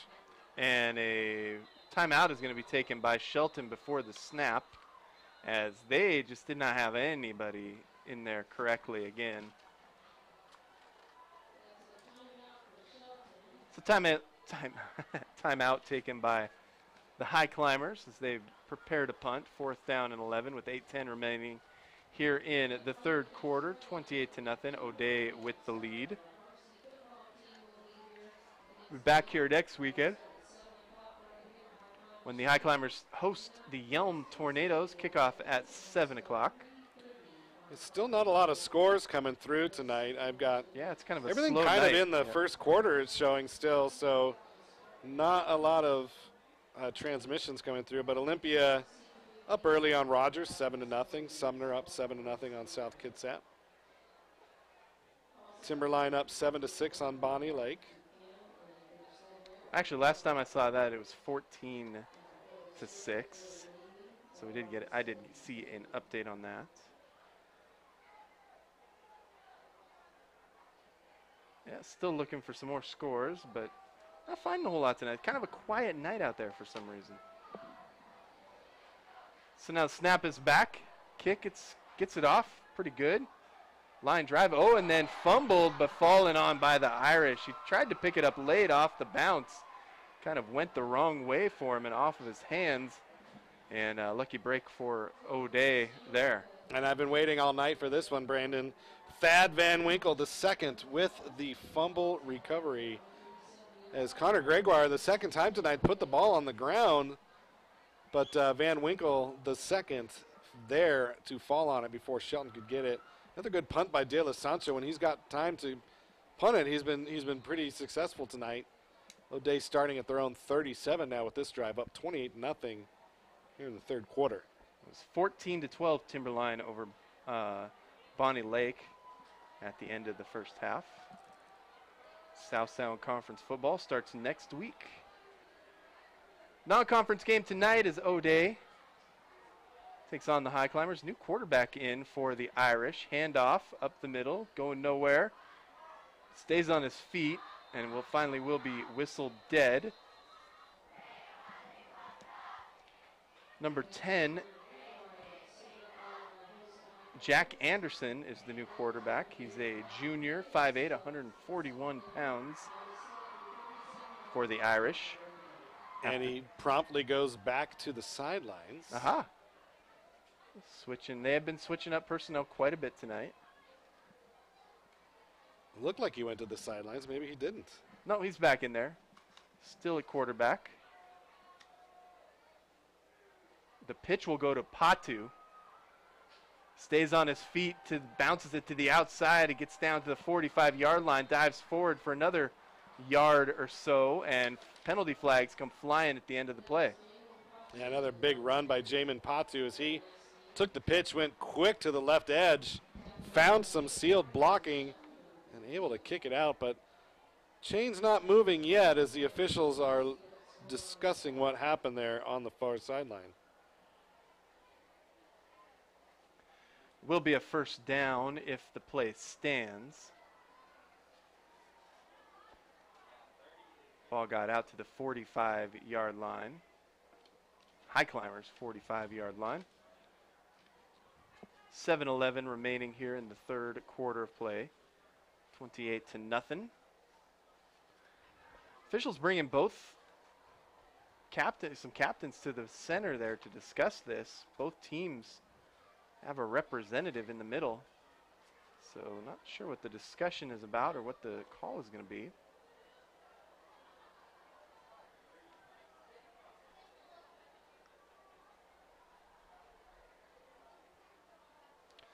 Now we'll finally get an explanation. It's going to be a hold against O'Day and a personal foul against Shelton.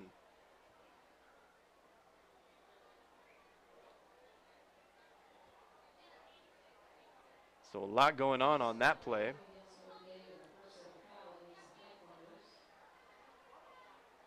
We're going to move this ball back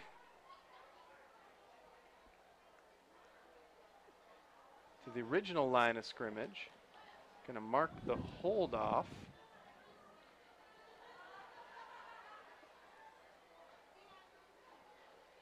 And then I believe that they'll mark off the dead ball penalty. They should.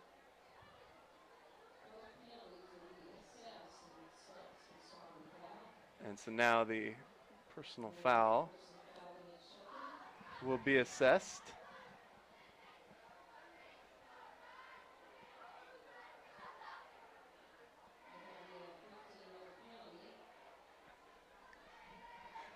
Lots of fancy footwork out there by the officials as they he was doing the two-step down there trying to figure out which yard marker he needed to be on. So now it is going to... Okay, I guess we're ready to go now. I think so. 2nd down and 4 coming up. Ball placed on the 42-yard line. And call me crazy, but isn't the far sideline yardage marker at the 43? Yeah, it's off. I was thinking I was crazy, but I think you were right. Throw to the near side, off of the fingers, and falls incomplete. That was Jack Anderson. Delivered it to Cameron Danilis. And Danilis unable to haul it in. The ball hit him right in the hands. And I've been saying this for 6 years, Brandon. My wife always says, if it hits you in the hands, you need to catch it. And Cameron Danilis, it hit you in the hands, you needed to catch that. So 3rd down and 4 coming up, I agree. 7:05 left in the third. Anderson drops back, fires, catch made near midfield. 1st down and a bit more as the Irish take care of business on 3rd down. Catch made there by Victor Felder, the big tight end. And Jack Anderson completes his first pass of the night for the first down for the Irish. And that was an incredible play call there by the Irish. Felder goes out a 5-yard out route, and when he turned around, the ball was there. It was a well-thrown ball by Anderson, hit him right in the chest, right where it needed to be, right as the play was designed. And it goes for a first down for O'Day as they cross the 50 back into Highclimber territory. Anderson will hand off to the fullback. Lots of room to the 35 and brought down by the legs at the 32-yard line. Quick hitter right up the middle. Big yards, first down. Gabe Schumer with the carry. First time he's handled the ball tonight. As he goes up the middle, gets a big first down. And he is a big dude. 5'9", 200 pounds. That is a big dude. So first down and 10, ball on the Highclimbers' 32-yard line. 6:40 remaining in the third. Anderson heads back into the huddle.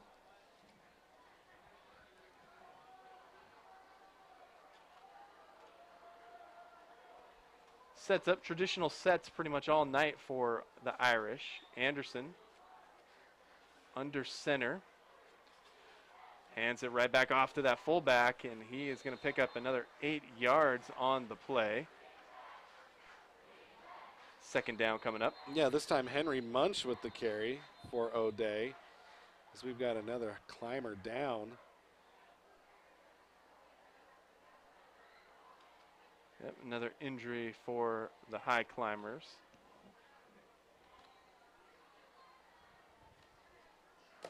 Again, we'll be back here next week. South Sound Conference football kicks off as the Yelm Tornadoes come to town. Then a couple of road games heading to Roy Anderson Field in Gig Harbor to see Peninsula.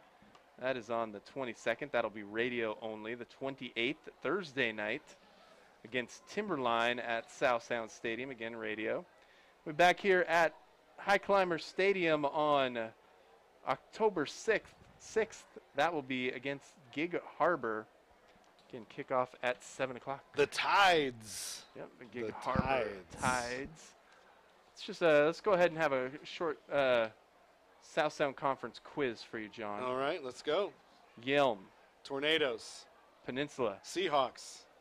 Timberline. You know this one. Blazers. Gig Harbor Tides. The North Thurston. We went there. Rams. Capital. Cougars. And finally, the Central Kitsap. Tigers?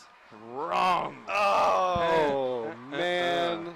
Cougars. The Cougars. How do I not Bob's know Boat that? and Go Small Cougars. Engine. You should know every Cougar team in the state. I should. And speaking of Cougars, you can listen to them tomorrow night here on on iFiber News Radio. As The they take Shopper, on the making mighty great Boise State impressions. Broncos. Did you know The Shopper is a 5:30 full-service pregame, print shop, 7:30 office supply store, kickoff and your source the for promotional 20th products? And they offer the Washington best full-color State printing Cougars. in Mason County. The Live Shopper from can put Martin your Stadium. logo on over 100,000 Kenyon up different and off items. of the Don't field. have a logo? Their graphic designers can create you a logo. If you're needing office supplies, The Shopper has over injury. 26,000. Take a seat and looks to be okay.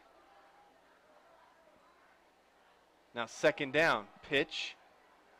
First down and more to the 10-5. Touchdown, O'Day. Number 21, Noah Niles. And as easy as they come, again, around left side, they found something there tonight as Noah Niles goes around left side. And I got to tell you, there is a typo in the program as That's he gotta is be listed right. at 4'8", 150. I imagine he's 5'8", 150. But he put on the Jets and took it to the house untouched. And it is 34-0 O'Day. So 34-0, 5:53 remaining. Snap is back, kick is up, and it is good by Stephen Powell. 35-0 O'Day, 5:53 remaining. In the third, you're listening and watching Shelton Highclimbers football on iFiber 1 News Radio. The Shopper, making great impressions. Did you know The Shopper is a full-service print shop, office supply store, and your source for promotional products? And they offer the best full-color printing in Mason County. The Shopper can put your logo on over 100,000 different items. Don't have a logo? Their graphic designers can create you a logo. If you're needing office supplies, The Shopper has over 26,000 products available to you. 2505 Olympic Highway North. You'll be amazed at what The Shopper can do for you.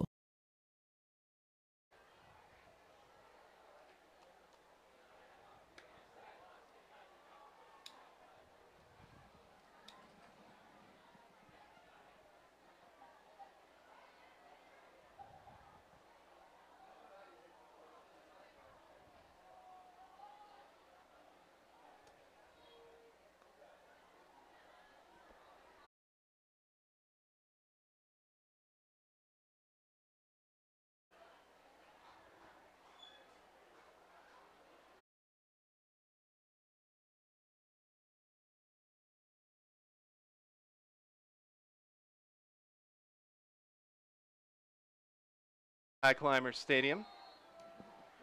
35-0, 5:53 remaining here in the third quarter of play.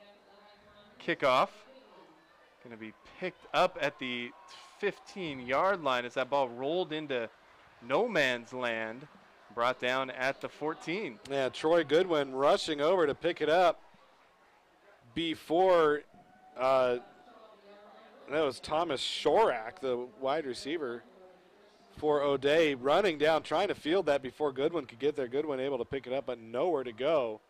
Shelton starting deep once again inside their own 15 here. Facing a big hill here, Brandon. 35-0 against the number 2 team in the state.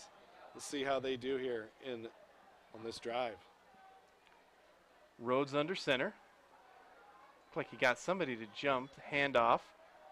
Goodwin get out for about 4 yards on the play. 3 to 4 yards on the play. Bring up second down. And I am flummoxed as to how there was not an offside penalty on that. He didn't. Maybe he didn't cross the line, but he bounced a couple times like a rabbit. He was bouncing like a rabbit down there. Yeah, he did not. I don't think he got too far up. Maybe he started 3 yards behind and he started jumping towards the line of scrimmage. Who knows? So Rhodes now again under center. 2 backs behind him. Wide receivers split out to both sides. He's going to hand off once again. Dives forward. Going to get near the first down marker. Another 4 yards on the play. It's going to be short. Bring up third down and short for the Highclimbers. Yeah, a couple good positive plays there by Troy Goodwin out of the backfield. Picks up another 4 yards. Third down and 2 coming up from the 23-yard line as the Climbers look to get another first down here. Only 2 for the game tonight for the Highclimbers. So third down and short. Pitch to Goodwin. He's going to have the first down and more. Gets spun around out to about the 30-yard line. A little bit further, 31-yard line, and it will be a first down for Shelton. Yeah, good set of runs there by the Climbers as they put together 3 good runs, get a first down, get the ball over the 30-yard line up to the 31. And dare I say, Brandon, they are on the march.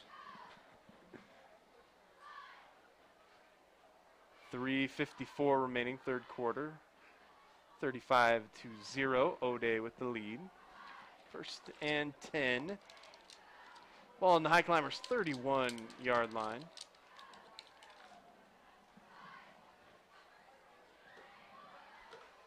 Rhodes hands it off once more up the middle. About 2 on the play. And it will set up second down.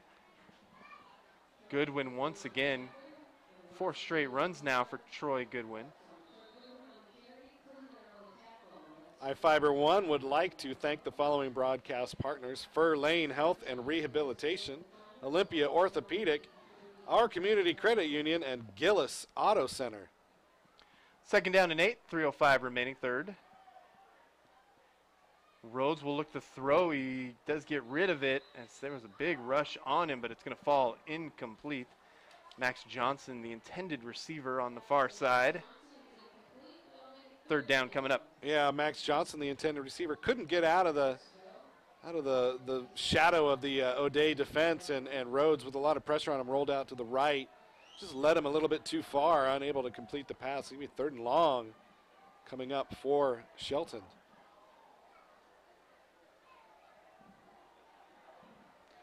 (21-12). Timberline with the lead on Bonnie Lake. That's a number 9 Timberline versus number 8 Bonnie Lake. So big matchup in Lacey tonight. Non-league.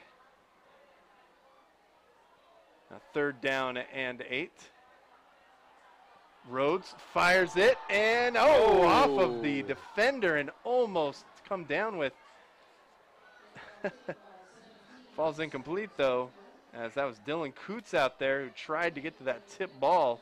And boy, that was right into the breadbasket of the defender, the Irish defender. That was number 17, Cyrus Hunter. Yeah, I don't think he was expecting that. It was deflected at the line, not in the line, but in the flat a little bit.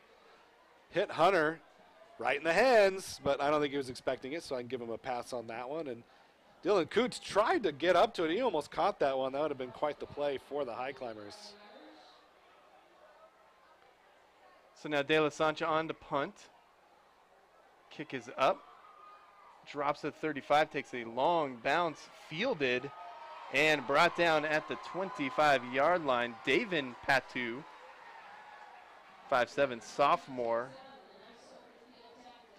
Doesn't go too far. Maybe not the best decision to pick that ball up, but he does save it from giving them some bad or worse field position. Yeah, I can tell you probably just wanted to touch the ball and run with it, as he's a sophomore playing varsity for O'Day.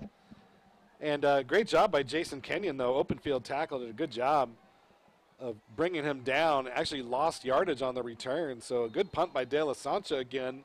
Even better coverage by Kenyon, and he gets the tackle at the 25-yard line. 1st and 10 for the Irish. Looks like we have another new quarterback in. We'll have to double-check the number here in a moment. That's Paolo Banchero. Throws to the far side over the head of his intended receiver. That was number 19, Lucas Kramer, Jr. Falls incomplete. Yeah, Paolo Banchero, a 6'7", 205-pound freshman. If you're that big as a freshman, you're a quarterback, you're probably going to get some looks from colleges here in the next couple of years if you can learn how to throw the football, as that is the perfect height for a quarterback. Yeah, you have a feeling we might see a little bit more of Paolo Banchero at O'Day. Rolls to the near side, looking to throw. Does, man wide open. Can he turn around? He does. Catch made, brought down at the 45-yard line. So Banchero buys himself some time, finds number 89, Peter Gakowski. Big game. Yeah, good job by Banchero. Low snap, fielded on the ground, had the wherewithal to get around a couple Shelton rushers. Good blocking up front. He rolled out, and boy, he threw a good pass right on the money over the heads of 2 Shelton defenders, right into the hands of Peter Gakowski. And O'Day up over the 50 one more time tonight. Davin Patu on the near side. Banchero under center.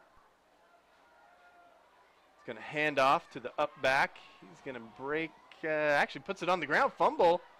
And looks like the Irish are going to pounce on it.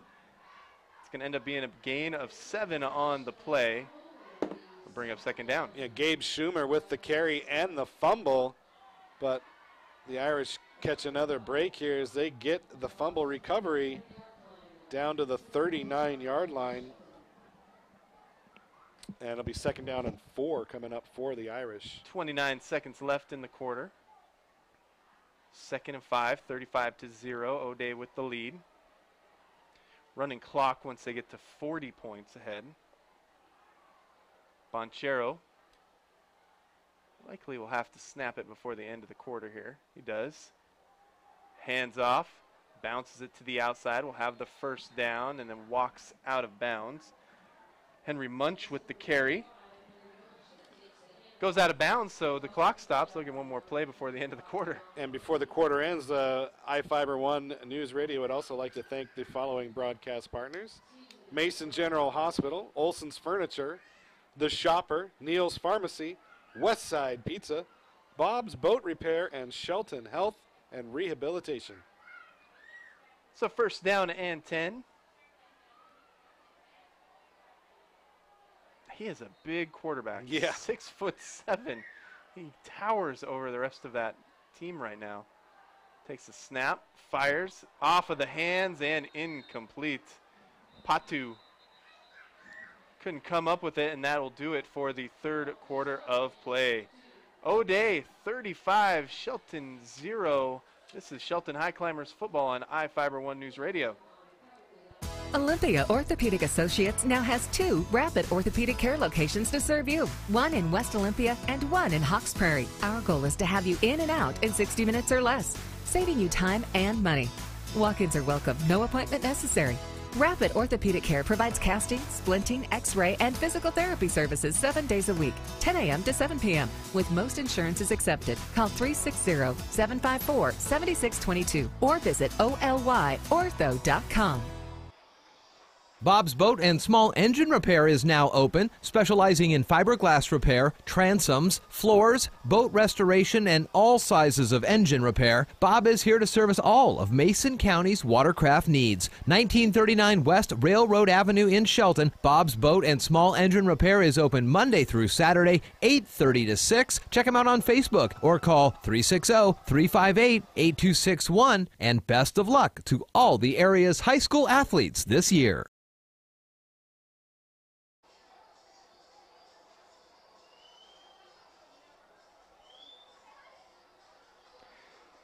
Welcome back to Highclimber Stadium, fourth quarter of play. Bonchero.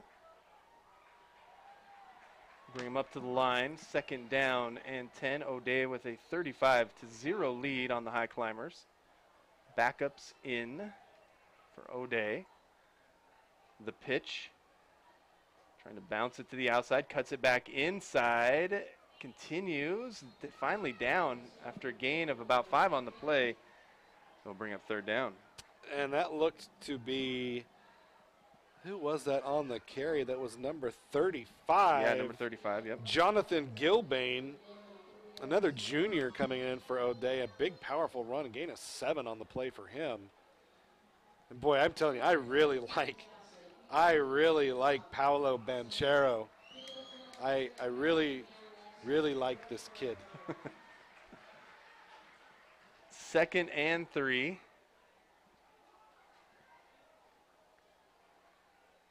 Handoff to the up back. Continues fighting in the middle. He's going to have the first down. Gain of about 3 on the play, but a first down for it.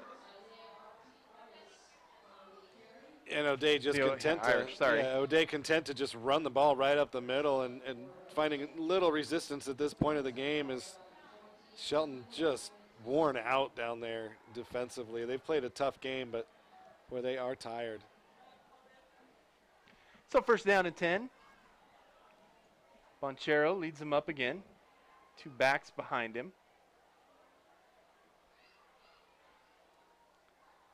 Hands off, cuts it up the middle to the 5, now to the outside, to the end zone, touchdown, O'Day.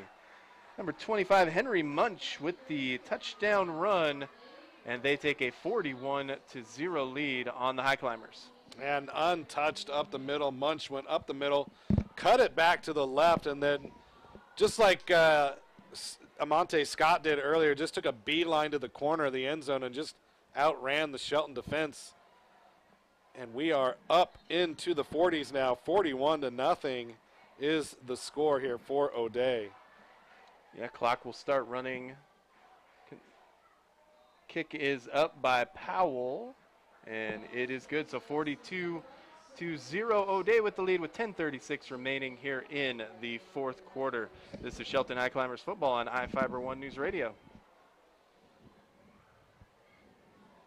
Bob's Boat and Small Engine Repair is now open, specializing in fiberglass repair, transoms, floors, boat restoration, and all sizes of engine repair. Bob is here to service all of Mason County's watercraft needs. 1939 West Railroad Avenue in Shelton. Bob's Boat and Small Engine Repair is open Monday through Saturday, 8:30 to 6. Check him out on Facebook or call 360-358-8261. And best of luck to all the area's high school athletes this year.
O'Day gets the ball back, and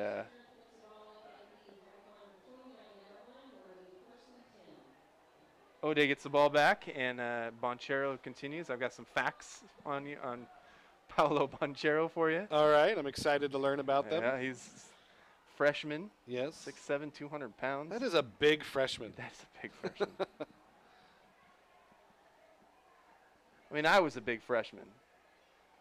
Not 6'7". No. I meant kind Probably every bit of 205, though. Right. Yeah. Absolutely. Quick throw. Falls incomplete. Intended for Boren and out of bounds. Second down and 10. 9:34 remaining. Clock is running as we do have the running clock in Washington State. Mariners update for you. Albert Pujols singles in the top of the 6th. Justin Upton scores. Angels still trail the Mariners, though, 4-3. There you go. Mariners doing just enough to keep our interest peaked through the beginning of high school football season. That is Mariners baseball for you. Keeping your interest peaked. Seems like we got about 2 more weeks left before the biggest collapse of the season. Quick throw by Rhodes once again. Falls incomplete. Dropped out there on the far side. Yeah, number 84 with the drop, and he knew it. No name to that number, so he gets to not endure the wrath of my "it hits you in the hand" speech. So, but he knew it. He felt bad, and he had a score of blockers ready to escort him down the field. So a tough break for Shelton there. Third down and 10. Rhodes will work out of the shotgun. He's got Boren on the near side. Looks to him, throws it over the top, and a 50-50 ball knocked down, and it falls incomplete. Fourth down coming up. Yeah, David Patu with the breakup. They're playing cornerback as he broke up the pass intended for Anthony Boren. Yeah, it was a 50-50 ball, like you said, and Patu with a great job defensively to break that one up. There is a penalty flag on the field, though. Oh, indeed. I did not see the laundry. I did not see it either, so we'll see what this is all about. Shelton backing up, so you got to think it's probably a hold against the Highclimbers. Yeah, they're talking with the O'Day line as they discuss this. Fourth down coming up. They're going to march it back against Shelton. But that's kind of weird. It's because then it should be third down. Oh, dead ball, unsportsmanlike conduct. Dead ball trying to fly away. We call it unsportsmanlike conduct. I've never seen them flap their wings like I that haven't before. either. So now 4th down and quite a ways from the Highclimbers' 14-yard line. Snap is back. Kick is up. Going to drop and roll to the 40, 41-yard line where it will be eventually downed. 40, yep, there it is. Play is stopped. 6:56 remaining here in the ball game. Clock is running, as is the rule, as O'Day has the 42-0 lead. Once again, South Sound Conference play starts next week. The Yelm Tornadoes blow into town. Blow into town. Yeah, yeah.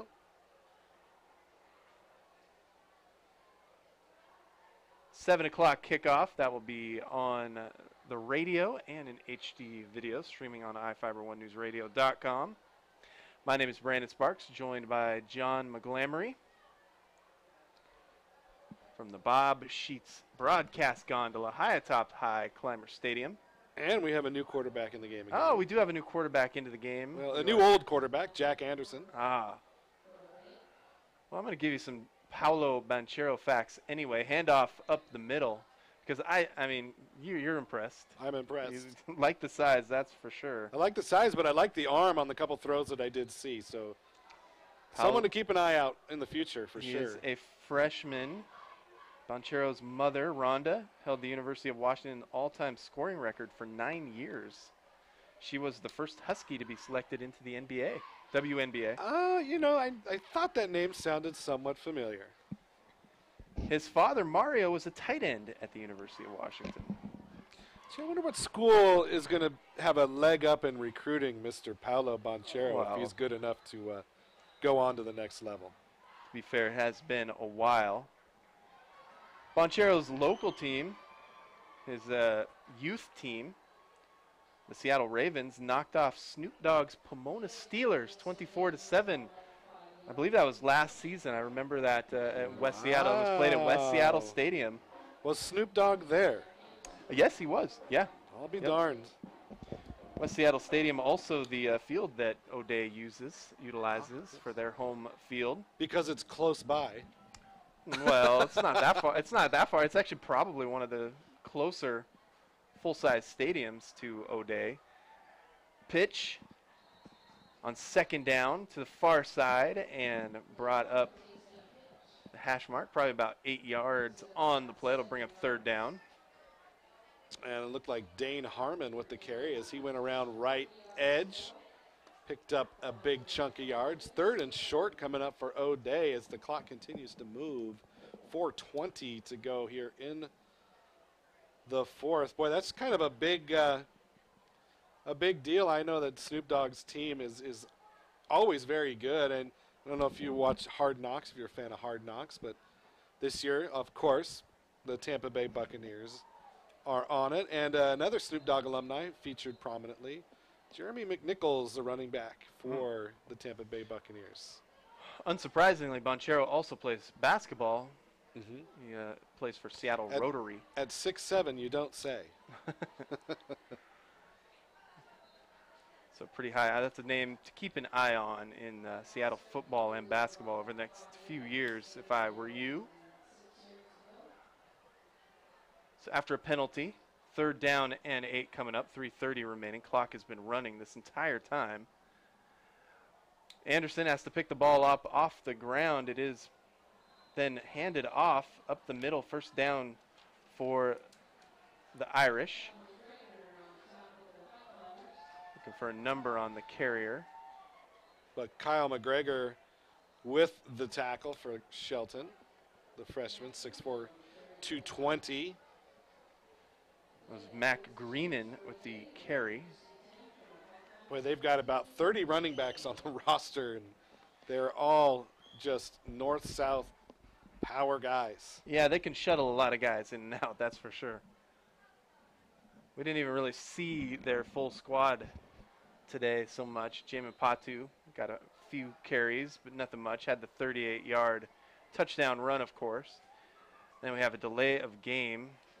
Meanwhile, the clock continues to just run and run and run. 2:30 left, 42-0. O'Day with the lead. First down and 15 coming up. Yeah, and speaking of Jamin Patu, I just read an article about him earlier today about, last year they beat Lincoln in the playoffs, knocked them out of the playoffs, and then they played him last week, of course, and he has 403 yards rushing in the last 2 games against Lincoln. That's a good, solid Lincoln team, yeah. And he's been able to carve them up for big-time yardage. Jonathan Gilbane with the carry. He's going to pick up a 5, gets back to the original line of scrimmage. Second down and 10 coming up. Minute 50 remaining, 42-0 O'Day with the lead. Second down and 10 coming up. Anderson still in there. Hands off. Once again, right up the gut. Runs into a pile. Still hasn't gone down, but short of the first down markers. Will bring up third down.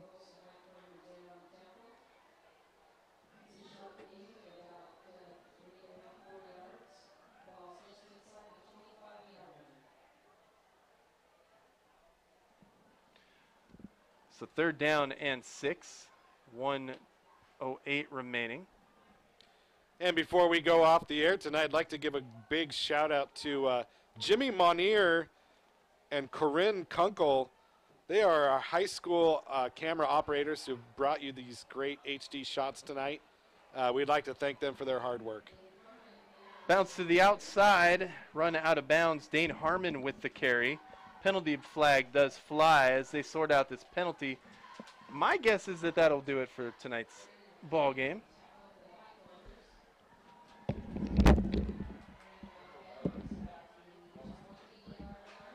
The 30 seconds remaining, third down and 3, but we will march the penalty off against Shelton. Personal foul on them.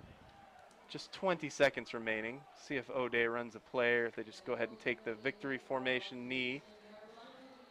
Look like they're just going to go ahead and take a knee. And there it is. Jack Anderson takes the knee, and that will do it tonight. 42-0 O'Day with the victory here at Highclimber Stadium. We will take a short timeout, be back and wrap this game up. This is Shelton Highclimbers football on iFiber 1 News Radio. It's time to go gig with iFiber Communications high-speed internet. Experience speeds up to 100 times faster than your previous connection. With iFiber Gig, you can surf, shop, stream, and game with speeds you never thought imaginable. Plus, gigabit internet from iFiber Communications is only $59.95 per month. Get with the program and gig with iFiber Communications. To find out more, call 360-427-4000 or visit ifiber.tv. Subject to credit approval. Not available in all areas.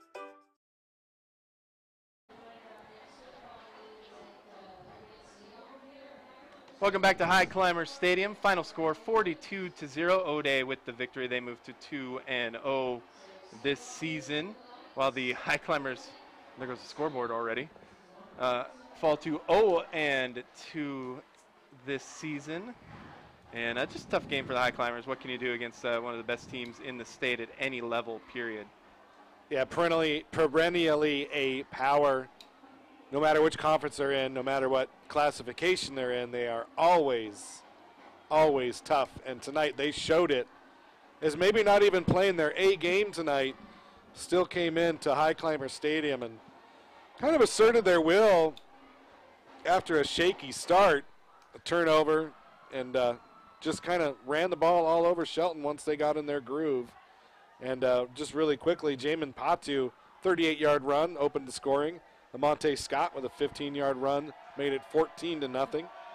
Block punt recovered in the end zone, made it 21-0 at halftime. And then in the second half, Mark Tafia, Noah Niles, and Henry Munch, all with big, chunky runs, put O'Day up 42-0. And that is where the game ended. Yeah, this young Shelton team gets some big-time experience against a really good football team. And that will serve them well as they head into South Sound Conference football. It starts next week when the Yelm Tornadoes visit Highclimber Stadium. That game will kick off next Friday at 7 o'clock. be here at the stadium or listen live on iFiber1 News Radio. Also watch in HD video streaming on iFiber1newsradio.com. My name is Brandon Sparks. For John McGlamory, thanks, John. Yeah, no problem, Brandon. As always, a pleasure. Thanks to Sean Wells for helping out and the entire iFiber1 News Radio crew, including Jeff Slakey and Spencer and everybody else we met today. Yeah, and Caleb. Caleb, our intern from Shelton High School. So thank you to all of them, and thank you for watching and listening tonight. We'll be back next week again, and thanks for watching. See you next week. Thanks for listening to another exciting Shelton Highclimbers football game on iFiber1 News Radio.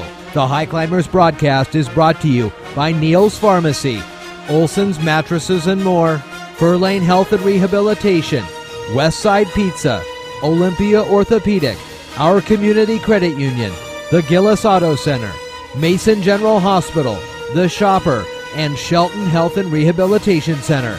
Make plans to join us for the next Shelton Highclimbers football game on AM 1030, FM 1033, and tell your friends and family you can listen around the world at iFiber1newsradio.com.